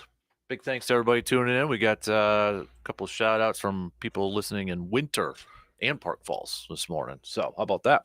Good ice fishing locations. Yeah. Winter's got good snowmobiling up there. Yeah, too. you bet. ATV and I used to deer hunt up there. Yeah. Up by the Gosh, how Wanigan. long ago was that? Up at the Wanigan. How long ago was On that? the Flambeau Flowage. 20 years? It was a few years ago. Yeah. We used to do some hunting and a few other things up there as well. We got enough deer meat in our freezer to last. My two kids got deer. I got a deer. I got an ice 8-pointer. There you go. We were all up in Minong. Nice humble brag there. I did like that. Especially the kids got a couple of does, and Dad comes out. I was out there for 20 minutes. It's always the You're one of I those. thought it was like the movies, like cue the deer, and it walks out. I'm like, are you kidding me? It's an 8-pointer. Boom, man. So, Continue our conversation with Blue Gold Athletic Director Dan Schumacher. We've got Jake coming up this Saturday. Wanted to touch on a couple other things with you too. So the field, Simpson Field up at Claremont, I've noticed some bleachers going on up there. Yep, I saw them getting delivered, I think, one day too. Somebody was trying to figure out how to get over there. Actually, that was phase 2, which would be 2,000 bleacher seats on the east side with a working press box, similar to the one we have out at Bollinger, the Roaring Games. It was just something simple, but it gets us out of the element and gets our announcers in there and whatnot. So 2000, that's phase 2 of the Simpson Field project is now complete. So we've been working with other donors and benefactors to working on phase 3, which would add 4,000 seats to the west side, a press box building with some luxury suites, additional parking. We budgeted $1 million for a video board that will be bigger than Lacrosse's and Winona States and some of the ones that are around in the area. Nice. So, yeah, the goal is to get to, as I said in the press conference earlier this week, the goal is to play on campus in the fall of 25. I think there's going to be one thing's going to be for sure over the next 3 years, there's going to be transition, and it's going to be transition in a lot of different areas, but it's all going to be for the positive and for growth. And it will. Yeah. I would imagine your new coach asked that question about facilities because, I mean, in the day it was fine. I mean, Zorn Arena is a glorified high school gym. That's all that is. And so you're working with outdated facilities. And to recruit kids in here nowadays, I telling you earlier, I just love my Minnesota friends that think the barn over there is the greatest place to play basketball in the world. I said, you keep thinking that, and that's why you're going to be 1-10 in the Big Ten forever. But these kids nowadays, it matters. They know the video boards. They know the presentation. They're not going to come to a glorified high school gym. In fact, some of the high school gyms they play on, they're better than Zorn Arena. I mean, no knock. It's just a fact. When I first got here, when I assessed, I went to every campus and did a full assessment of facilities at each campus. And I graded it as we were second to the bottom. We were 7, and River Falls was 8. River Falls, and see what they did to their facilities, their hockey arena, their basketball arena, the football stadium. They just put in a huge video board. They have a separate soccer facility. They made an investment, and that's why if you look at Coach Walker's team, River Falls, Coach Walker's been there 12 years, not to the last 2 years if they found success. But that's because of it took time to finally get those facilities to recruit to, because their audience is the Twin Cities, which they're competing against all those private schools for facilities. So right now we have the worst facilities in the league and the oldest facilities. A kid from Rhinelander, a kid from the south side of Chicago, a kid from Madison doesn't care about 60 years of history in Carson Park or Zorn Arena. Like you said, they want the shiniest, nicest place because they're paying their own way. When a kid is on scholarship, they'll turn a blind eye to facilities because they're getting paid to be there. So it's an arms race. But what has attracted our pool of candidates is their research when they did to see that we're going to have 120-yard indoor field house with a 75-foot ceiling. You could play 2 softball games in there. You can play a college soccer game, college lacrosse game. We'll be able to do anything we need to in a practice manner for football indoors, and nobody else will have that facility. And then you add in the brand new arena that replaces Zorn. Nobody's going to have that type of facility. So, and then you add in an on-campus brand new stadium that probably in seating will be second only to Whitewater, will be a little bit bigger than lacrosse. Now we go from the outhouse to the penthouse. And so then everyone is already, my fellow ADs are not exactly happy that we're putting the field house that we are in, because that's Division I. That's Michigan, that's Nebraska. Like I said, I don't think the Badgers even will have a facility like this. I don't think the McLean Center is. No, it's not. Like that. I mean, be able to push a button and a goalpost come down from the ceiling, to do the kicking game. And I mean, it's just going to be, it gives me goosebumps every time talking about it. And it got coaches excited. And that's why our pool of candidates, like you said, I mean, these kids come from high schools that have better facilities at their high school level. And, I encourage, we're going to try to do our best to accommodate the high schools with the new facility, the new on-campus stadium. That's going to be choices they have to make to stay at Carson Park or not. But, I'm glad that the high schools, the referendum passed, they're going to be putting artificial turf in. That's a huge thing. They don't play games on grass fields no more. Mm-hmm. You practice on grass all week and then you go play on artificial turf. That's what we did for years. Mm-hmm. It's not conducive, and it's not the same game speed and the same reaction time. So I'm glad the high schools are finally going to get some turf on there, and maybe they rethink their worlds. The school district, they could both have enough land to have their own on-campus stadiums. Well, because I've noticed, I mean, I'm assuming it's because you have turf at Simpson Field, you got to plow it out. So plowed right now. Yeah, they're plowed out. Lacrosse is practicing because they open up tomorrow. Mm-hmm. So you can do that with turf fields. Yes, right? you can. Yeah. Yes, you can. The only delicate part is if you have a track around it, we got to be careful with the weight to take the mound, the mounds of snow off without damaging the track. Mm-hmm. But yeah, you can plow that, no problem. It's awesome. Eventually when we have the field house, we won't plow it anymore. Right. Because why? So here's the geekiness in me. Okay. So leave the snow on there. Why? Because what people don't realize is the artificial turf does not break down due to wear and tear of foot and knees and people running on it. The wear and tear comes from the combination of the users, but with UV rays that break down the little blades of grass to the artificial turf. That's when the turf goes bad, because it lays down and doesn't stand straight up, because it's like a split end of your hair, and it just doesn't do it. So by keeping snow covered, it's like insulation and it's protective of UV rays. So I can't wait till the indoor field house is open, because we will never have to shovel it. Right. Teams will be able to practice full go, no issues, every day, all day, and we could still preserve maybe a year or 2 or 3 on the replacement of the turf. Mm-hmm. And I know we're, Simpson Field, we're kind of focusing on like lacrosse and football, but I know you've mentioned it too, because you've got national champion track and field teams. And we're hosting our first track meet in 23 years. Yeah. Now think about that. We've won 6 national championships, and we haven't hosted a home track meet in 23 years. That's unbelievable. I mean, you don't realize, the big ones that stand out, of course, are college football at Carson Park, not a college stadium, Zorn Arena. Those are the ones that stand out, but you don't realize the facilities like track and field, national champions, and not have a home track meet in 23 years. That shows you how far behind the 8 ball UW Eau Claire has been with facilities. Yeah. And then when you have to compete against the lacrosse that hosts the state track meet, they have a built-in recruiting model right there. And they have and now they just built a brand new indoor track facility, somewhat of a field house, but there's no artificial turf and they can only do so much in there, but it's mostly a track facility. They're all about track, and somehow, some way we're winning and they're not.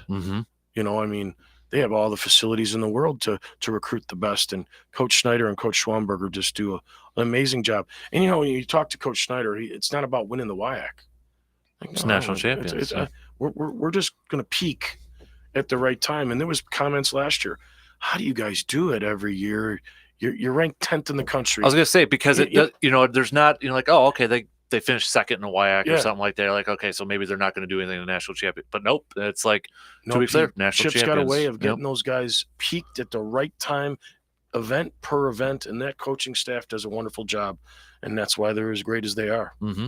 Absolutely. But we have the Dick and Mary Johnson Invitational. Dick and Mary are alums, big donors towards Simpson Field, especially from a track perspective. And we named the first track meet in 23 years. It'll be a 3rd week of April. I think we'll have 20 teams here, college teams here, Mm-hmm. and we're going to have at it. We've got the sound system ready to go. The press box will be run with the timing system, with the scoreboard. It's going to be, and we have 2,000 seats now. And we couldn't host a track meet or anything.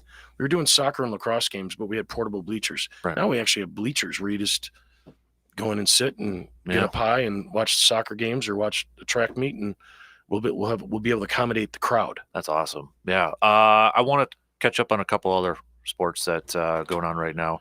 I want to, because I think what he's done since, I think when he first got hired, you were here and talking about it, but Coach Fader with your wrestling program, what he has done with that quick turnaround has been nothing short of remarkable. I mean, signups were a little bit down, but now it's like a loaded roster, and just talk about culture building. With that program. Tim is 4-time national coach of the year, won 2 national championships at places, and he's in the WIAC. There's another experienced WIAC person. Tim got here. It was a part-time position. Don Parker had retired, and we were trying to fill some gaps in that first 2 years. Chancellor had some words for me about the program, about, maybe there's not enough interest in it. And I said, well, I was an old wrestler. And we had 13 wrestlers on the program. And now we have 45. Yeah. And we went to the alumni and showed them the vision, and then we made the position full-time. So now you get a full-time coach, you get a full-time effort. And so we were gracious enough to get Tim and give him some support. And then we went on the fundraising trail and made some facility adjustments. Now the old gymnastics room, gymnastics is off campus at the YMCA. That space got taken over, and we remodeled it to the best wrestling room in the WIAC to recruit to. Again, it's about facilities. You got to give these coaches these tools. Just let them go. Once they have the tools, and once you get a kid to Eau Claire on campus, you got them. You just got to get them. You ask any head coach, it just got to get them here.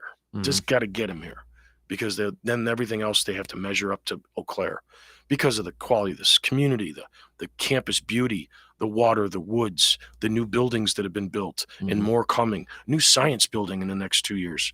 It's going to be the most expensive building in the state that the state's ever built for the UW system. But it's a partnership with the Mayo Clinic. And now we're going to have a chance to really expand the medical and the biomedical, the nursing program to enlarge. It will service this whole region medically because of that new science center. So, it's just give these guys the tools, and you gave Tim Fader the tools. We're ranked 8th in the country now, and we have a solid 45 guys. And he keeps building, and we're getting better and better. Absolutely. And the transfer portal's helping too. I heard you on the way in, you were talking transfer portal. We have 3 kids from the transfer portal on the women's basketball team. And we're constantly, and our coaches are on there at Division III level. We're looking for those kids that we used to, we recruited, went to Division II, not happy in the transfer portal, try to get them. And what happens? They come back to us. And it's because of the transfer portal. You think a lot of that D2 maybe playing time sort of thing? Oh yeah, for sure. How does that actually work, the transfer portal? Because there are so many kids on there, like your coaches. So how does Tanya go about looking at it? It's like a basic search module, and they put in the data that you want to data mine from the database, such as defensive back, Division II, that kind of thing. You can data mine it all the way down to the schools, So it's a remarkable tool. It is. It's changed everything. Oh, it really has changed everything. And I don't know, as an old, I feel like I'm an older guy in the mid 50s, and played. How do you think I was just looking I at think Bob I got more gray hair than you right now, Bob. You living that good life, No, I don't know if I like it. I just, maybe I'm just so old school that, I had 4 head coaches in 5 years. I never once thought about leaving my institution. I don't know. Kids are just, as soon as there's a little adversity, a little change, boom. Now, that was the type of messaging I gave to our own football program during this thing. And you know what? We have 90 of 93 guys that ended the season last year coming back. They didn't go into the transfer portal. They didn't play that game. And, our quarterback probably could have had a nice look, Rabideau, but he's staying. But it's changed the game now. The coaches, when they sign in to have their coffee, they're probably signing into the portal at the same time, just to see who hit. And Tanya has done the best job using the portal. But we're going to be using it a little bit more sport by sport. And I know Coach Fader has dabbled in it as well. Do you think we'll ever get in Division III, turn it into a scholarship program? Or part? I know they're well, NIL has allowed you to do that. I was going to ask if NIL, if you can do that at your level. Yeah, we just had a kid sign with a company just yesterday. Good. So well, we have a few. Yeah. I got some really good ideas on it. And we're going to work with, I've been waiting for it to play out. And see where the people that screw up and break compliance rules on it and the ones that are doing it right, so I could take some notes. So like for example, like the varsity collective for the Badgers, is that something kind of you're that is what about? it is. They have a whole staff now at the Badgers. Most Big Ten schools now have an NIL staff. Mm-hmm. I don't have that. It's just me and my assistant AD and my compliance person. But, you know, could there be a time where I go that I know what the Big Ten does? The starting quarterback for the Big Ten, they have a local restaurant, and for every time they sell a Dan burger, that player gets $1. Mm-hmm. Next thing you know, every month he's getting a check from Dooley's Pub for the Dan burger, and how many they sold in that month goes back because they're using that image and likeness of that player. So these are the little things that come up, and there's mostly apparel deals and some commercialization, but you know, there's not big money at D3 right now, but you know, some of these recruits like at Alabama and some of the bigger schools, they're getting paid up front just to commit. And it's crazy. And that's the part of the old school in me going, that's not amateurism. That's not college athletics as I know it. You worked for a scholarship. If you were good enough and got a scholarship, you exchanged your athletic ability for an education. That's what it was supposed to be about, not what it is right now. When we were talking a little bit about with like what Luke Fickle's doing with the Badger football program, kind of changing that culture and kind of almost making it like a 2023, you know, with the billboards and is that something that you kind of envision too, like what you're trying to do with your teams? I mean, obviously that's a D1 level, but I think it's kind of clear, like you get a new idea in or a new, you know, philosophy, if you will. Yeah. And it's like drawing new recruits. I mean, putting billboards in Times Square, you know, billboards in Eau Claire, and that wouldn't sort of thing. That wouldn't be something I think Eau Claire would really embrace. I don't think the demand is there, but I see what they do at the bigger level. Different conversations that go on at that level than what would go on here. So when a business wants to take a couple pictures with a couple of our athletes displaying their products, say in front of an F-150. Yeah. You know, that's simple stuff, and that's okay, I guess, if they can make a few dollars from it. But man, some of that bigger stuff, I like to know, because those people on the NIL staff, there's usually an accountant with them, because there's tax purposes that these kids have to be educated. They take that $500,000 in NIL money. It's not $500,000. It's $320,000 because you just paid $180 in taxes because. You need to. There's a tax burden involved with this. There's bigger, complicated business pieces to it, and the Congress is not done with the NCAA about this. So, you know, it's like stay tuned. What's going to change next, and what's going to, you know, and what's the other hit on amateurism? Right. Did you have another question? Well, I would just, you know, we were talking earlier about, you know, scholarships.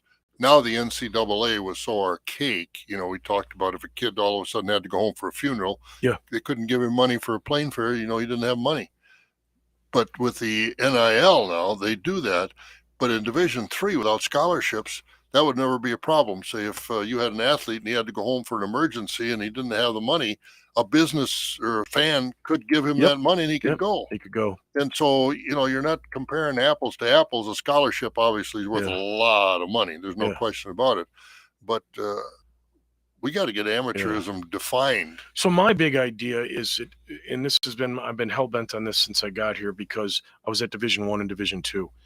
At Division I and Division II, each school is required to have secondary medical insurance.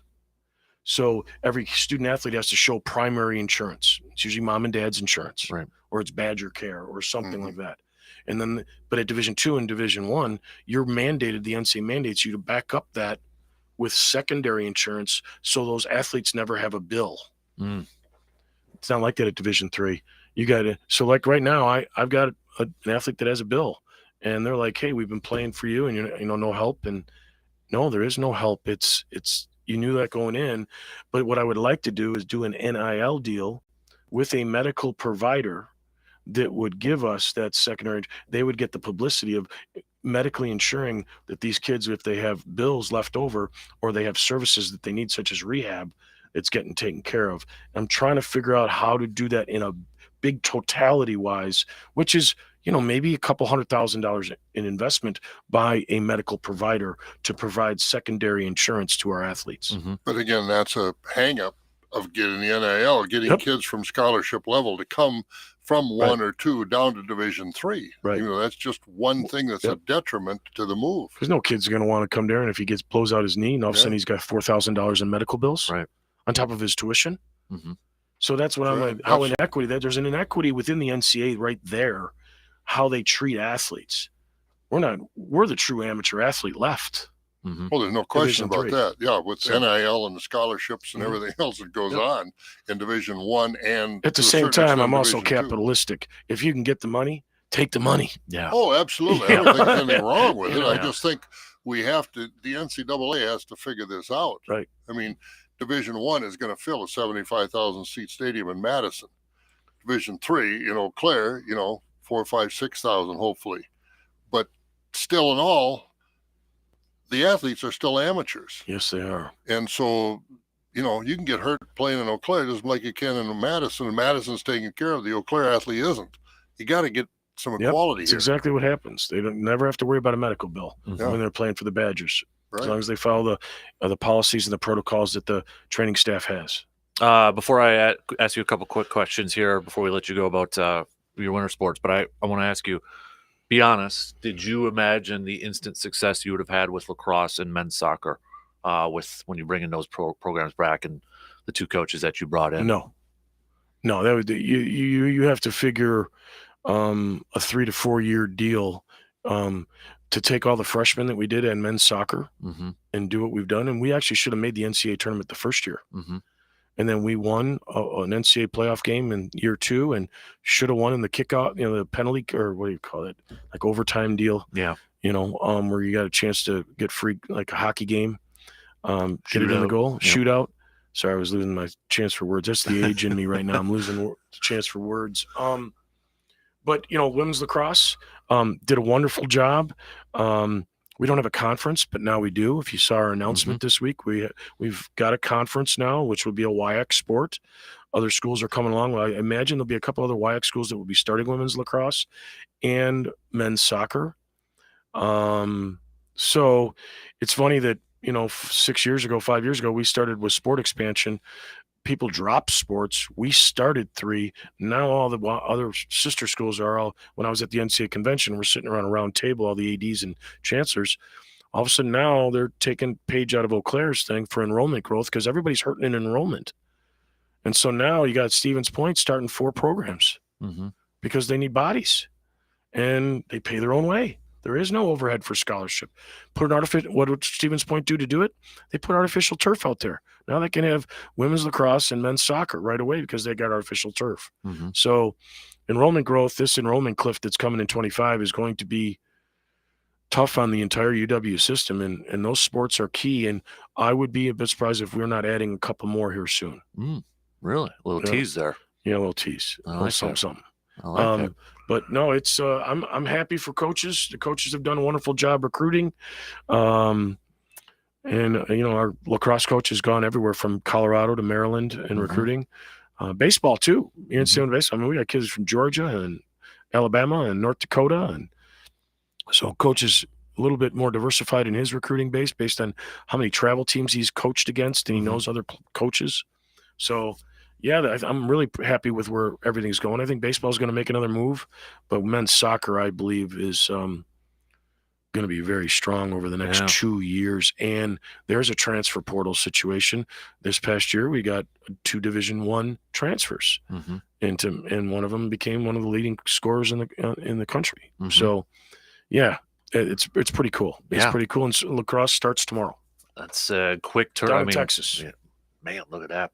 Okay, so because I know you got to get going here pretty soon. No problem. Hoops wise, you got a couple wins last night. Your regular season's starting to wrap up here, though, believe it or not. It is. This is the last 7 or 8 days of the season before seedings come out with the WIAC tournament. Hockey playoffs start next week. Men's do. Women have one more regular season weekend before they start. We have an AQ for the first time in men's hockey, so we're going to be playing for the AQ. It doesn't matter automatic qualifier. Yeah, automatic qualifier because we have enough teams now. Or I should say that we have enough teams plus the combination of the NCAA rules changed from having an AQ, an automatic qualification for your conference. You have to have 7 schools sponsor the sport. They reduced it to 6. So now we have enough. So, yeah, it's all cranked up. Swimming. Wrestling is this weekend, the WIAC championships. Last year we took 2nd. Highest performance we've ever had. And we had the highest qualifiers nationally that the program's ever seen. So I'm looking forward to a good wrestling weekend. Men's basketball needs to win out. We need to win out and give us a chance to get in the top 8 in the region. Women, they win out, they'll be number 2 seed. We had a little bit of hiccup there, or a little 3-game losing streak that wasn't good, but Tanya got them back on track last night with what they do best. And so yeah, everybody's competing right now, including that's crossover now. We went from crossover in the fall in October and November. Now we're in crossover from winter to spring. So track and field is practicing indoors. Softball and baseball are practicing indoors. Tennis, golf. The guys are in the golf room every day. I go by the golf room with our simulators. They're in there. We took over those racquetball courts, Dan. Did you really? Made them simulator rooms. No kidding. Yeah. It's been a while since I've been to McPhee over there. Yeah, we changed a lot of things over there. Nobody plays racquetball anymore. It's weird. So we saved 2 out of the 8. The other ones have been reprogrammed. We actually made a weight room, double weight room, opened up one of the bearing walls and made it big because when those football players go in, they do deadlifts, they throw them weights around, and we have community people that are in there. So we decided to move the cleans and the loud plates crashing into the racquetball courts, so it's not as loud in the regular fitness center. So it's been really conducive for that. But man, yeah, McPhee's a little different. I don't know if I'd recognize it since when I was back there. Yeah, it's a little different. A little different. I'll have to give me a little tour over there. Yeah. So because I remember before all these facilities, they're practicing in there some of those sports on those basketball courts there. Yep, they were taking up my intramural time. See, there it is. So by this field house that loosens up, and a new fitness center down at Sonateg will relieve the pressure at McPhee and Olson, both from an intramural and a general student workout opportunity. I know I wanted to ask you about women's basketball too, because I think it's kind of fun, and Stout and Blue Gold's girls basketball, they're going to end the season. Top. Yeah. It's going to be one heck of a game. I know. That's got to be just straight down the road from you to have that little rivalry kind of back there. And we beat them the first time. We beat them the first time. So now we got to go down to their place. I think it's next Wednesday, isn't it? Yep. It ends the season. That's the end of the regular season. Yep. So that will be a good way ended. Make it mean something. Yeah, that's right. That's right. Yeah, we want to be playing at a high level going into the postseason. So got to increase a little bit of competition with recruiting for the local kids here too. Yeah, she's done it. The young lady who's at Stout, she's done a wonderful job coming. She came over from UW Green Bay, and of course, Coach Forsyth over at Green Bay.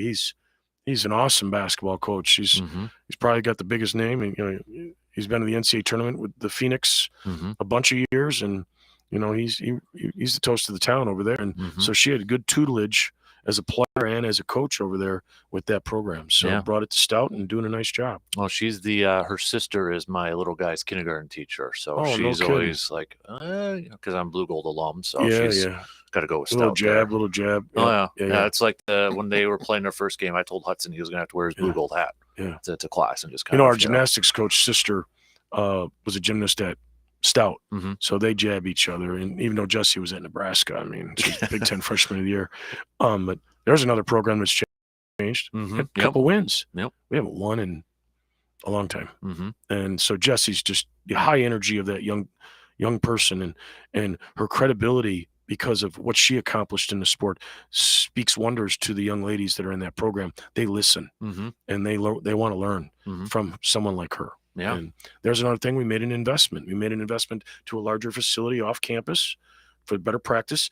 And that used to be a part-time position too. It's a full-time position now. So you got that pool of candidates got a Jesse DeZiel. I remember I was playing in that upstairs gym, and because the gymnastics stuff was in there, so it was just all dust. sprained my wrist, Dan, when I was playing intramurals. Oh boy. I had to go to Sacred Heart there after. They used to run from the hallway, the front doors to McPhee, to do the vault. Oh yeah. And that's where all that dust and all that chalk was always at the front door right there. Yeah. And boy, thank God, OSHA didn't come in or anything. Having to run from a hallway into another room and then do the vault. It was that's why it was really good to get them out of there and get them their proper space as much as wrestling needed their proper space. It all worked out. It all made those moves alone improved the program. Mm-hmm. I don't think there's a sport where people have to work harder to be great than in gymnastics. Oh yeah. I mean, on the parallel bars and the vault and the pommel horse. I mean, it's unbelievable. Yep. The agility and the athleticism that they have is just, the strength, how strong they are. They're just strong women, just muscular and can jump and run. The way they can, how fast they are. Yeah. So it's bounce up in the air, do 3 or 4 spins and land on their feet and smile. Yeah, exactly. It's pretty impressive. And I got to mention it too, but your blue gold volleyball team was overseas for a little bit there. So that was pretty cool. Saw. I haven't seen Kid. I said it to Kim. I said, Kim, I haven't seen you in a couple of weeks. She goes, well, I've been in Europe. I'm like, yeah, I know. That was at the press conference. She was there, but yeah, those trips are the most memorable trips you could have as a student athlete. And you see it at Division 1, 2, and 3. We do a trip. A lot of the teams do it once every 4 years. So when we recruit a kid, that we tell them at least, 1 year you're going to go take a special trip. Swimming going to Costa Rica. The men's basketball team went to Costa Rica this year. Women's volleyball hadn't gone for 4 years. They went, they were in Spain, in Portugal this year. So real great experience. Now, that's not paid for by the school. The kids fundraise. They work volleyball camps. They work wrestling camps, whatever it is, to go on those special trips. And whatever's left over, they got to come up with out of pocket, because it doesn't – even when you go like baseball and softball, go to Florida, they're fundraising through the year to be able to go on their Florida Southern trip. So it's not like Division 1 and 2 where the money's there and they just get on a plane and go somewhere. It depends on how good they do in fundraising and events and what they do to reduce the cost per athlete to go on those special trips. But those special trips are awesome. Memories made. And she still remembers it. When she saw the pictures on Facebook in the last 2 weeks, it says, Dad, that was such a fun, because she went to Paris. Oh, nice. In England. So to play volleyball. So that was back when she was a college athlete. So those are memorable times. Absolutely. All right. Well, we got Jigs Up coming up this Saturday, 7 a.m. Again, you can go to jigsup.org for more details. They got a list of locations you can buy some tickets and such there too. So any last second nuggets? I'm taking the Chiefs. I'm looking at your board over there. I'm taking the Chiefs. All right. I'm going to put you up there right now. Too bad. I thought you were smarter than that. Oh boy! Hey, I'm taking the Chiefs too. Wow! I just think Coach Reed, and Mahomes are gonna get it done. I don't know why. I don't know why. I just think Philadelphia's both lines are too dominating. Yeah, they are. And Mahomes, if he's got any problem with that ankle, I just think it's going to be a problem. So that's where I got a question for you. Are you going to take a 4-day retreat into darkness, into a cabin? I would. I'm a Bear fan, and I had to throw that shot. If it was my deer camp, maybe, but I'd only last 30 minutes at most at that time. I've heard the replay of him answering what he was doing. Now he's going. I'm like, man, oh man, what happened to him? Life. I don't know. I'm gonna spend 4 days in a house that he won't see light. No. And they bring food to him through a slot in the door. I don't know if you guys heard this. He did this. I mentioned it yesterday, but he did an interview. It might have been last year. I think it was with Barstool Sports. And it was he did that Hiawatha Saka Wada winning. And because he's into the meditation thing and if that's what he's into, good for him. Yeah. But he talked about when he started doing this, he started noticing he called a hat man. And it was like this guy dressed in black with a knife and a dead rabbit. And he said one time that he was in a locker room by himself and the light started flickering and he could hear this Hat Man guy. He was so scared, he ran out of the locker room to his car in the Lambeau parking lot and locked it up. And I'm like, okay. And he says sometimes he'll even see this guy once in a while. Could be on the football field or whatever. And I'm like, dude, now you're going to go in a house. And go spend 4 days in the dark. And if you're still worried about Hat Man, and thank you to the person, somebody drew Hat Man for me and emailed it to me last night. So thank you to whoever that was. But I'm like, I'd be scared. You know what? If I was seeing somebody and then I'm in a random house. How does he see you? Like, I have so many questions. I think we all do. I think, he's going to make a decision when he comes out of this. He'll know what it's like Puxatony Phil, comes out of his little house and then you're like, okay, 4 more weeks of this speculation or, I have my decision I now. would say he's not going to be a Packer. I think he's going to move on. I do too. I think he's going to the Raiders. I don't know where he's going to end up, but I don't know. I don't know how the Raiders have nothing to offer. No. That's the thing. They have no draft choices. That's true. What are they going to trade Devontae Adams back to the Packers? Oh, yeah. What are they going to do? They don't have anybody that the Packers would want. They don't have any draft choices. $60 million salary. He's coming back. Well, the Bears, I think he's going to the be a Bears are going to Packer. get the number. They're on the clock right now. The Chicago Bears. They're on the clock You're right on the now. clock for that and also $100 million to spend in free agency, man. Yeah, I think there's going to be something happening. I think we're going to take that defensive tackle from Georgia. Mm-hmm. That's right. They say he's a man amongst boys. Yeah, so was the one the Packers got last year, man among boys. Wyatt? Yeah, and he's still on the bench with the boys. Okay. Well, I'm just hoping they get a good player, which they should with the number 1 or they could trade it and get a couple other number 1s like in the 15 through 28 slots. Yeah, get a team that's desperate for a quarterback. In this draft, that's for sure. Yep. Move ahead of Texans or something. Yep. Get that quarterback. So, yeah, I'll show you this picture of Hat Man when we'll go to this break here. Well, thanks for having me, guys. It's always a pleasure. Good luck It's good, great conversation, and the Jigs Up is ready to go, and it's going to be a beautiful day. So get off the couch and come on out and get some fresh air. The Lions Club will be serving food. They're going to have food trucks moving around on Little Lake Wissota. And it should be a heck of a day, and somebody's going to walk away with a truck. Nice. And wear boots with no holes in the soles. I think I told you. I'll tell you the quick. So the person who won the truck 2 years ago, I still think it's the greatest story. He had just lost his job, and he always drove a company truck to do his job. And so they took the truck back from him, and he was out of work. It was right in the COVID, coming out of COVID, and he won the truck, and that's got him a job because he has transportation now. So it really, you just never know how things work out.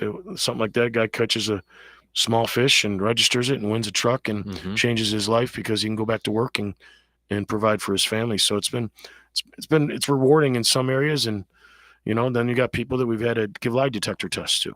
Yeah, for real? For real. It's in the fine print. If you look at go to jigsup.org, there's fine print talking about if somebody calls you out and you have to prove, Now, are you the lie detector? No, the sheriff's department gets involved. Ooh, Sheriff's department gets involved. What, they bring a fish in that they said they caught?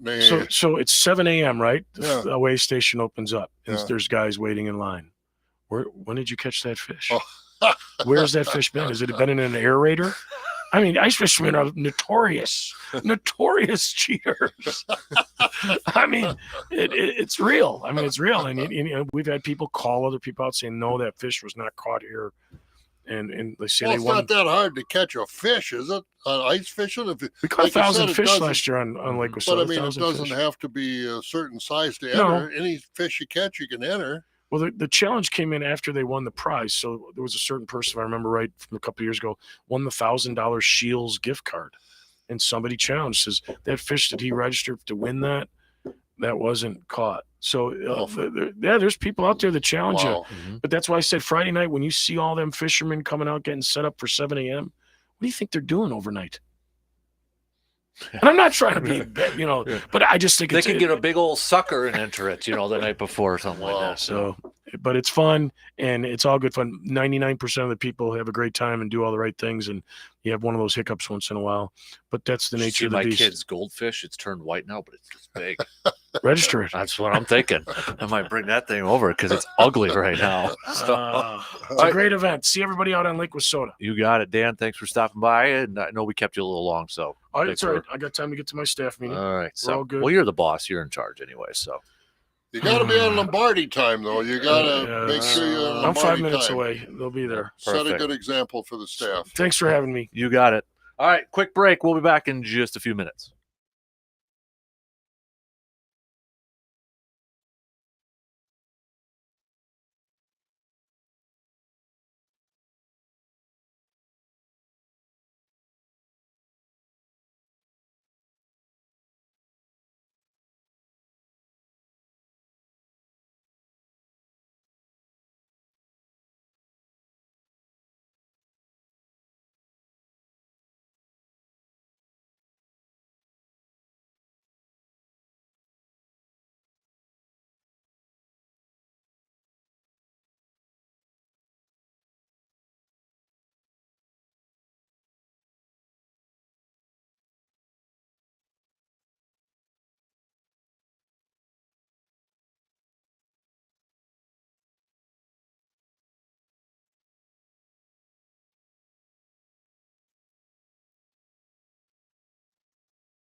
All right, big thanks again for Blue Gold Athletic Director Dan Schumacher for stopping by for a while here this morning and catching up on all things Blue Golds. Which all things Blue Gold trending up just about across the board, and that's a good thing. I'm gonna have to. It's been a while since I've been on campus, probably since I graduated, to be honest with you.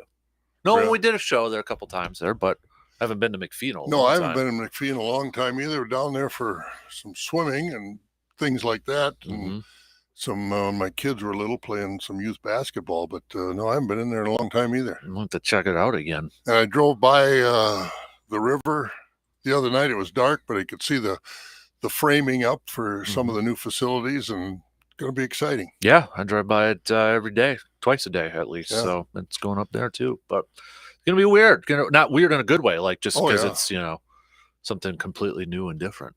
Well, I think that's going to excite a lot of young athletes too. Man, I can be in the ground floor, get this thing started, and depending on what year they are in school, of course, but you have a lot of that going on, and that's why some of these youth basketball tournaments, we don't have a lot of them around here. Some cities, you get Stevens Point and places, Wausau, places like that, they've got a lot of folks that sponsor youth basketball around here, and I'm not up to speed with it now. I don't know how much of that is left, but there was such a charge for these cities. They use their high school facilities in these other cities. Around here, it's not something that really happens, to use North and Memorial and the 2 or 3 gyms you got there for having basketball tournaments with these kids. But you bring them into your town, and they're going to stay overnight. And as these facilities go up, these young kids and their parents are going to say, "Hey, look at that!" So there's a whole lot that goes into the recipe for success, and it's you can't wait till the kids are in high school. If you can expose them to your city and your facilities when they're young, bring them into your town, that makes a lot of difference. That kind of reminds me of a quote that their new football coach, Coach Erickson, mentioned in his presser, because where he grew up and all that. But, like he mentioned, like when he was a kid, D3 athletes were his role models. Watching those, the D3 college athletes as a kid, they're role models to that, and that kind of, when you were talking about that with the youngsters and that, it kind of reminded me, I thought that was a great quote, a great notice from him. And you look at this belt where we are, and I think he's from Junction City, which over in central part of the state, I believe. And, you had Stevens Point, you've got Eau Claire, you've got Stout, you've got River Falls. That's Division III. You watch on television, Division I, but you see them in person, Division III. You can go to their games and watch them. And, they've got some, Stevens Point has a beautiful field house over there. And like he said, we're now with the worst facilities. Pretty soon we'll have the best. It's been a long time. Yeah, and the programs have suffered because of that. I'll be honest, when I was over there, and I was in McPhee every day because of my major and such, there wasn't an excitement for athletics. No, I mean, there just wasn't. No, after Ken Anderson left, Link Walker, those sports, it hasn't been the same. No. And hopefully we'll have a new history to write when these new facilities are done. The Sonnentags for donating that land was remarkable donation down there for that county land down there along the river. And so hopefully I'll be around to see the renaissance, so to speak, because football is your core program, and football and basketball. And you look at the tradition that the Blue Goals had. I mean, the Blue Goals were, in basketball especially, back in the Ken Anderson years, they were the. Well, you read Bo Ryan's book from a while ago. I read it when I was in college. He talked quite a bit about UW Eau Claire going up against Ken Anderson and coming to Zorn Arena and all that. When it was, when Zorn Arena was the premier spot to go.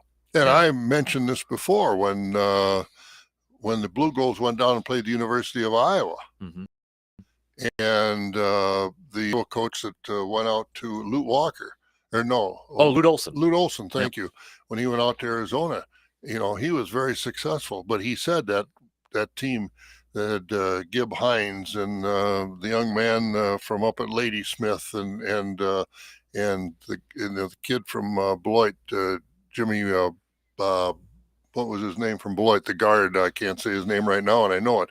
But they went down there, and Lute Olson said, that will be one of the toughest games we play all year. That Eau Claire team made us work hard, and the rebounding, they are not boys, they are men. And he said those kids can play Division I basketball. So, we haven't had that in a long, long time. There were a lot of great blue gold teams. And Lute Olson said it.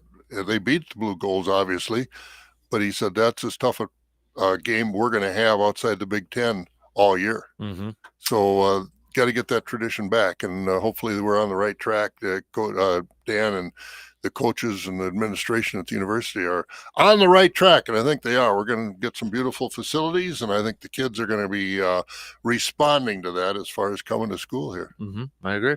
All right, we got a few minutes left, so why are you picking the Eagles, Bob? Just because I think their lines are, both offensive and defensive lines, are so strong. That number 7, every time I watch that number 7 for Philadelphia, yeah. I think of him, and I think our number 7 for the Green Bay Packers. What a difference! And I just think if Mahomes has any problem with that ankle where he can't move, I think Philadelphia's defensive line is going to overwhelm him, and I'm not sure, that their tight end is in good shape. He's had back problems. Kelsey, and I'm not sure if he's going to be able to play as well as he did all season long. I think Andy Reid is the X factor here as far as the coach is concerned. But I just think the offensive and defensive lines with Philadelphia, and I just think their offense can do enough to win.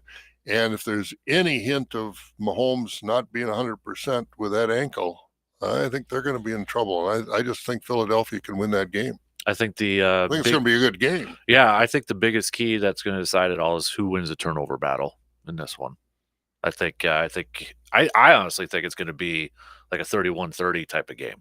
Yeah, I think they're going to score. I do. Mm-hmm. I really think they're going to score, and I'm not sure. It's one of those games where you don't see a real definite winner, but you look at them, and that's what makes it exciting too. Yeah, exactly. They're pretty equal, but I just think the offensive and defensive lines that Philadelphia has are going to make the difference. Mm-hmm. I'm hoping it's a good one, and it should be. Yeah, it should be really a good one. Yeah, the Andy Reid Bowl, the Kelsey Bowl, whatever we want to call it, there's storylines all across the board. So I'm sure you're more pumped about Rihanna in the halftime show. Oh, there's no question about that. That's what I'm focusing on. What's your favorite Rihanna song? That's what everybody's asking right now. You seem like an umbrella type of guy. That's 16 tons. Didn't she make 16 tons? I have no idea. Ernie Ford did it. Tennessee Ernie Ford did it originally. I don't know if she covered. Maybe she covered it. I don't know. That's how much I know about Rihanna's music. Oh man! But yeah, I think the game is going to. How much they charging for commercials this year? 30-second commercials that are. Time. Let me look this up. Unbelievable. Every year it goes up and up and up, and it's interesting to see who buys that time. I think Budweiser and the Clydesdales have backed off over the past few years. They need to bring back the Clydesdales. We've had Doritos on there and everybody else, but I don't know how much they're charging this year. Take a guess. I got it here. 3 million, 3.5? More. 5 million? More. This is an average for a 30-second commercial. 6 million? More. 6.5. More. 8? 7 million. $7 million for a 30-second commercial. Mm-hmm. Wow. Yeah. And the thing is, now they leak some of them. So, what's the point if you're leaking some of it on the internet? Whoa. Do they give you a list of who's buying them? I mean, there've been Cadillac and Mercedes and Budweiser and because there was Doritos. Was it Miller Lite? I think they said get back in the game for this. Oh, are they really? Yeah, I think that was the one they said. But yeah, and I think they've gone downhill, to be honest with you. Oh yeah, they're not as creative. They used to be. And the Budweisers were kicking field goals and the horses and all that sort of stuff. And yeah, when you got a Clydesdale and a dog, then I'm like, okay, I'm tearing up now. Yeah. You got me there. And the Clydesdale that the kid sold as a young colt, and then he turns out to be in the hitch, and then he comes down the road to the guy in his truck. I mean, there have been some great commercials. Doritos commercials have been great, and I don't remember the other ones, but there have been some really, really good commercials. But for $7 million, that's just paying to get it on the air. Can you imagine what the production costs have been to put these commercials together for the writers and the music and the video? And oh my goodness, how much these commercials really cost. Mm-hmm. Woofda. I think the only person in this building that can afford it is you. Oh, yeah. Yeah, that's right. Holy man. But it's always interesting to see who the advertisers really are. Yeah. You know. Mm-hmm. I haven't really seen anything like, I haven't seen any of them leaked out so far. Have you? I saw there's one. I didn't watch it, but when I was Googling it, they said the Clueless one, which is the movie from the 90s. They're redoing. I don't know. But Breaking Bad's apparently got one too. The characters from that. I don't know. But I'll be honest with you. I don't really necessarily pay attention to the commercials anymore. So. No, I don't either. But once in a while, they catch your interest. Yep. But I think Philadelphia's going to win the game. But it's going to be a good, close game. All right. Philly's still leading the way in our picks. We'll add up all the people who texted in. So, all right, intern. Good to actually chat with you again. Yeah. I'll see you in a couple of weeks. Yeah, I know. Leaving tomorrow. DP and Dan are up next. We'll talk to you tomorrow.